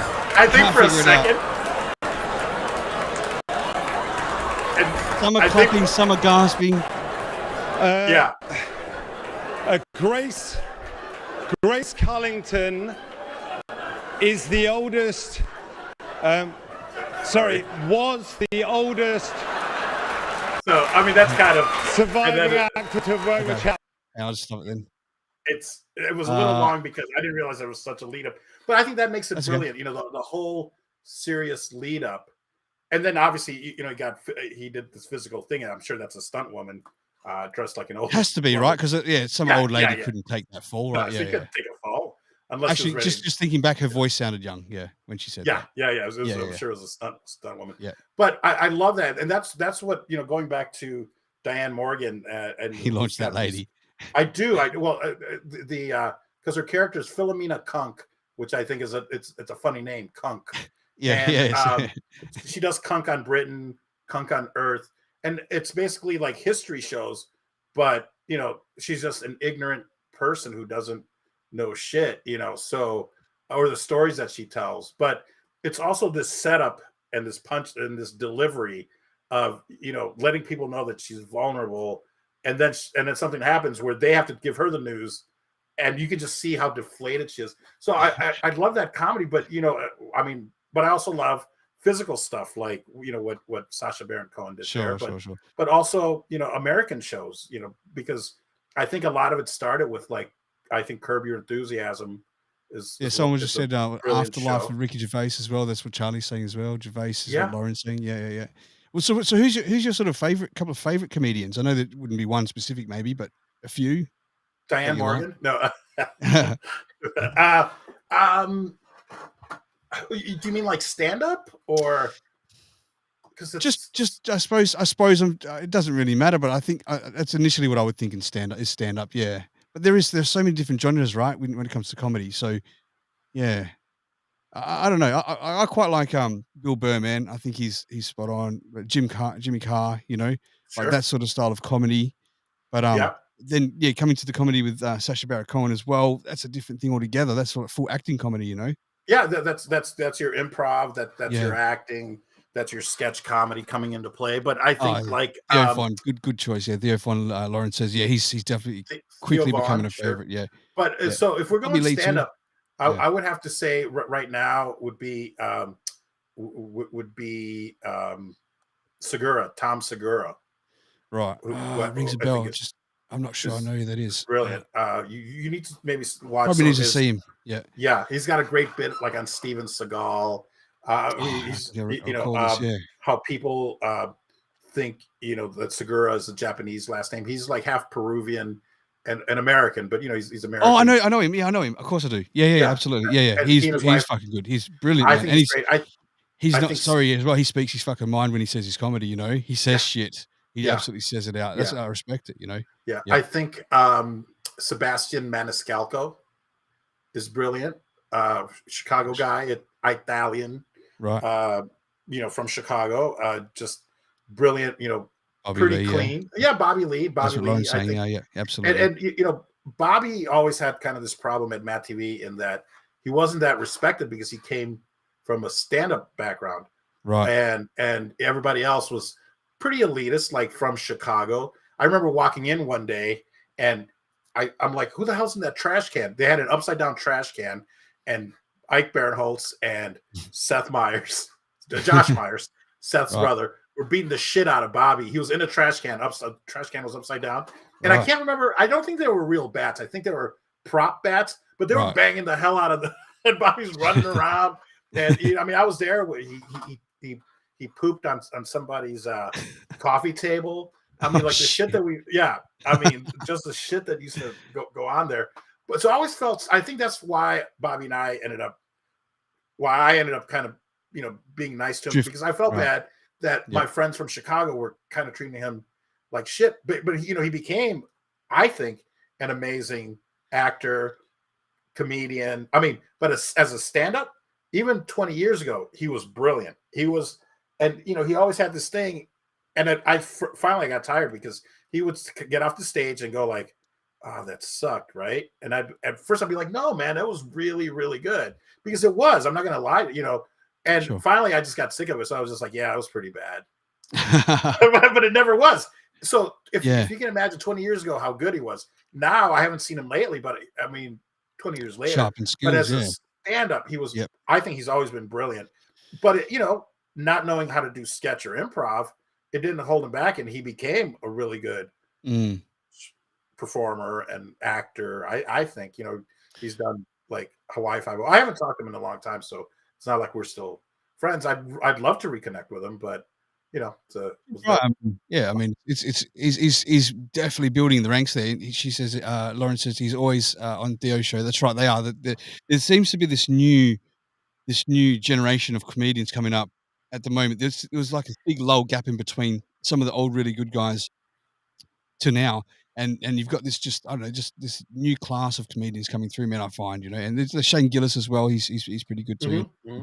And they're using podcasting. They're using this. They're using podcasts. That's right. You really get for to this synergy of the more views you get on your podcast, that translates to ticket sales. They know they're putting out Ari Shaffir, everyone. They're putting out their own specials without going through the mainstream channels. They're just putting it up on YouTube for free. But hopefully it's monetized on YouTube, and people will send them tips and money, and so they no longer need that matter. For ticket sales, like you said, for concerts, things like that. Yeah, absolutely, it all counts. You got to do it all.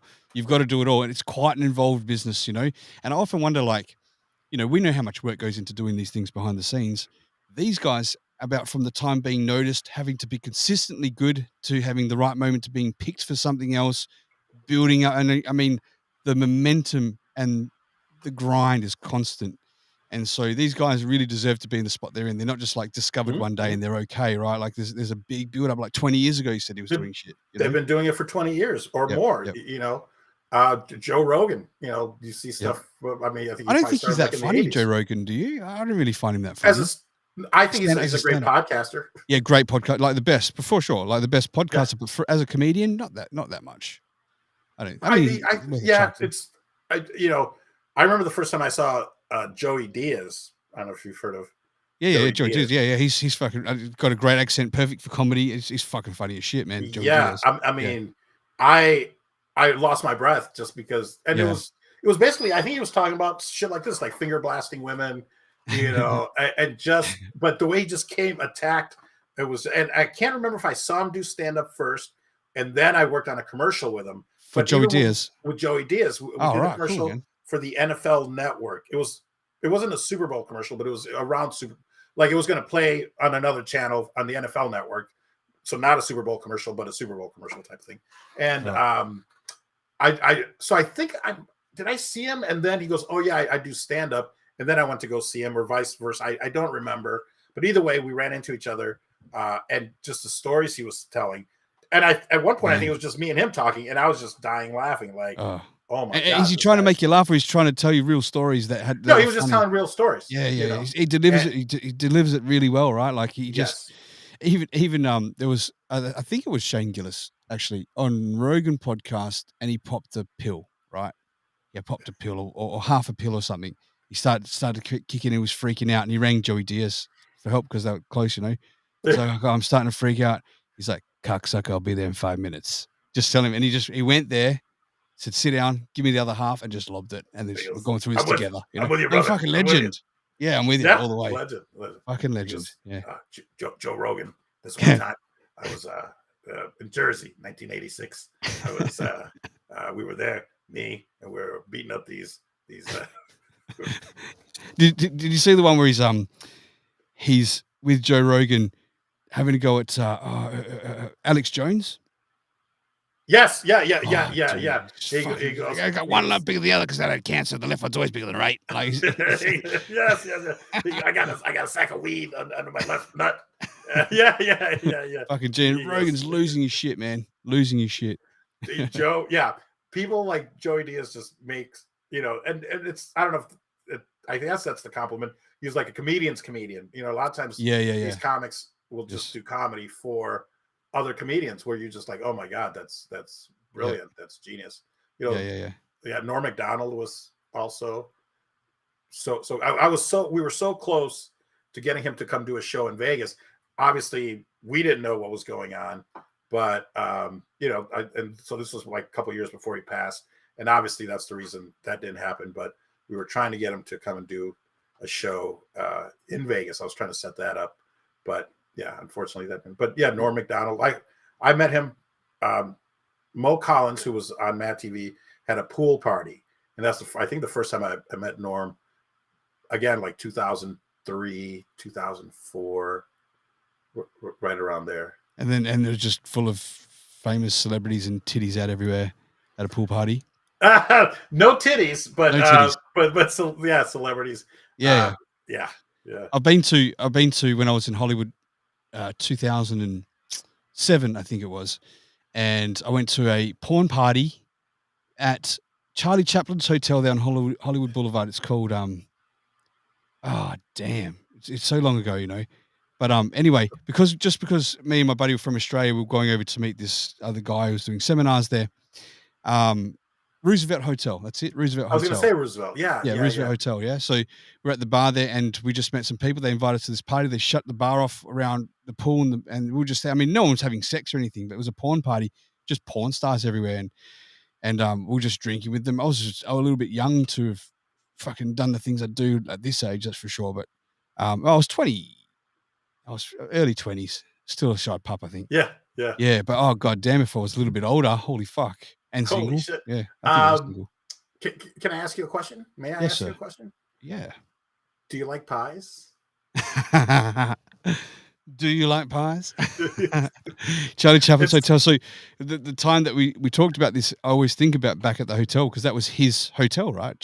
Charlie Chaplin's hotel. You know what? Hotel. Now that you mention it, my mind does connect it somehow. So maybe he owned it, or maybe he lived there or something. I think it was. Yeah. It was his hotel. It was his hotel. That does. I'll have to look it up, but that does sound right. Yeah. There was a good moment. Do you like pies? I think it was only our second or third episode in for Shotgun Candy with that, and because I didn't want to tell the boys to ruin the joke, like they had no idea that was coming. I had the cards ready to go. That was one of those breathtaking moments where you're like, holy shit, I can't breathe. This is so damn funny. Do you like pies? Folks have to go back to the archives and watch the Sexual Deviance, wasn't it? Yeah, it was Sexual Deviance. Sexual. I think it was Sexual Fetishes or Deviance or something. Yeah. Sexual Deviance was better memory than me. My memory is failing me lately. Terrible. Like I'm getting concerned at how bad things are with me not remembering stuff. I don't know if you're finding that as you get older or not. Oh but yeah, it's happening a lot faster than I feel comfortable about anyway. Yeah. But what's the time there, Paul? I think we might start to wrap it up. I think we're going to hit the 3-hour mark here, which is great. It's been so fucking awesome talking to you, man. Let's do it again. Like, we should catch up on podcasts for our calls. Just I'd rather do it. I think we're somewhat interesting. I think people would love to listen. But either way, more importantly, we get to connect and chat and maybe come up with some funny stuff. Look, I like Matt Rife. Matt Rife is funny. Sorry if we missed any messages on the side. Get a bit involved in the chat. I'm just scrolling right down now.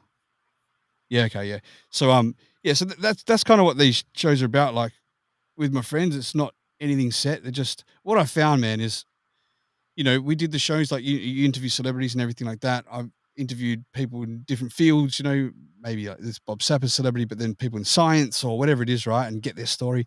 That's all good. That's interesting. I think people that know you're in the community will tune in to hear those stories, right? Yeah. Guys, this has been good. Thank you very much, Charlie. Appreciate that.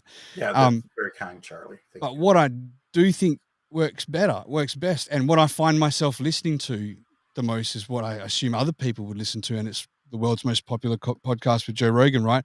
Of course, I like to listen to some of his science ones or things a bit facts with things, right? But when he's just talking to his buddies like this, the conversation can go fucking anywhere. And they talk about pussy and they talk about whatever the fuck they're going to talk about, right? There's nothing hidden.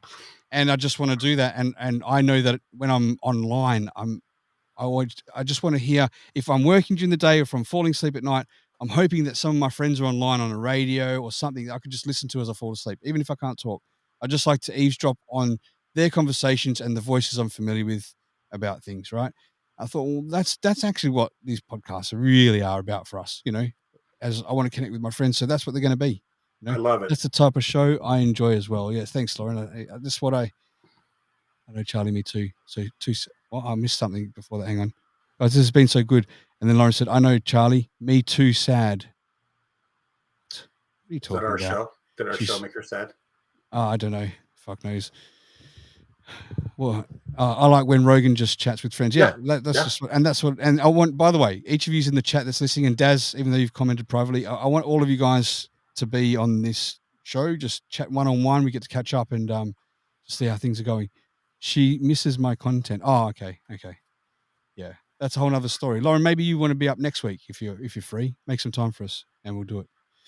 But Paul, we're going to leave it there. I'm going to wrap it up and go inside to bed. Thank you for waking up so early for us, man. I don't know if you've got much planned for today, and hope it doesn't ruin your day. But this has been really good to catch up with you, bro. I'm just gonna play a little poker, I think, and try and win me a seat to the main event.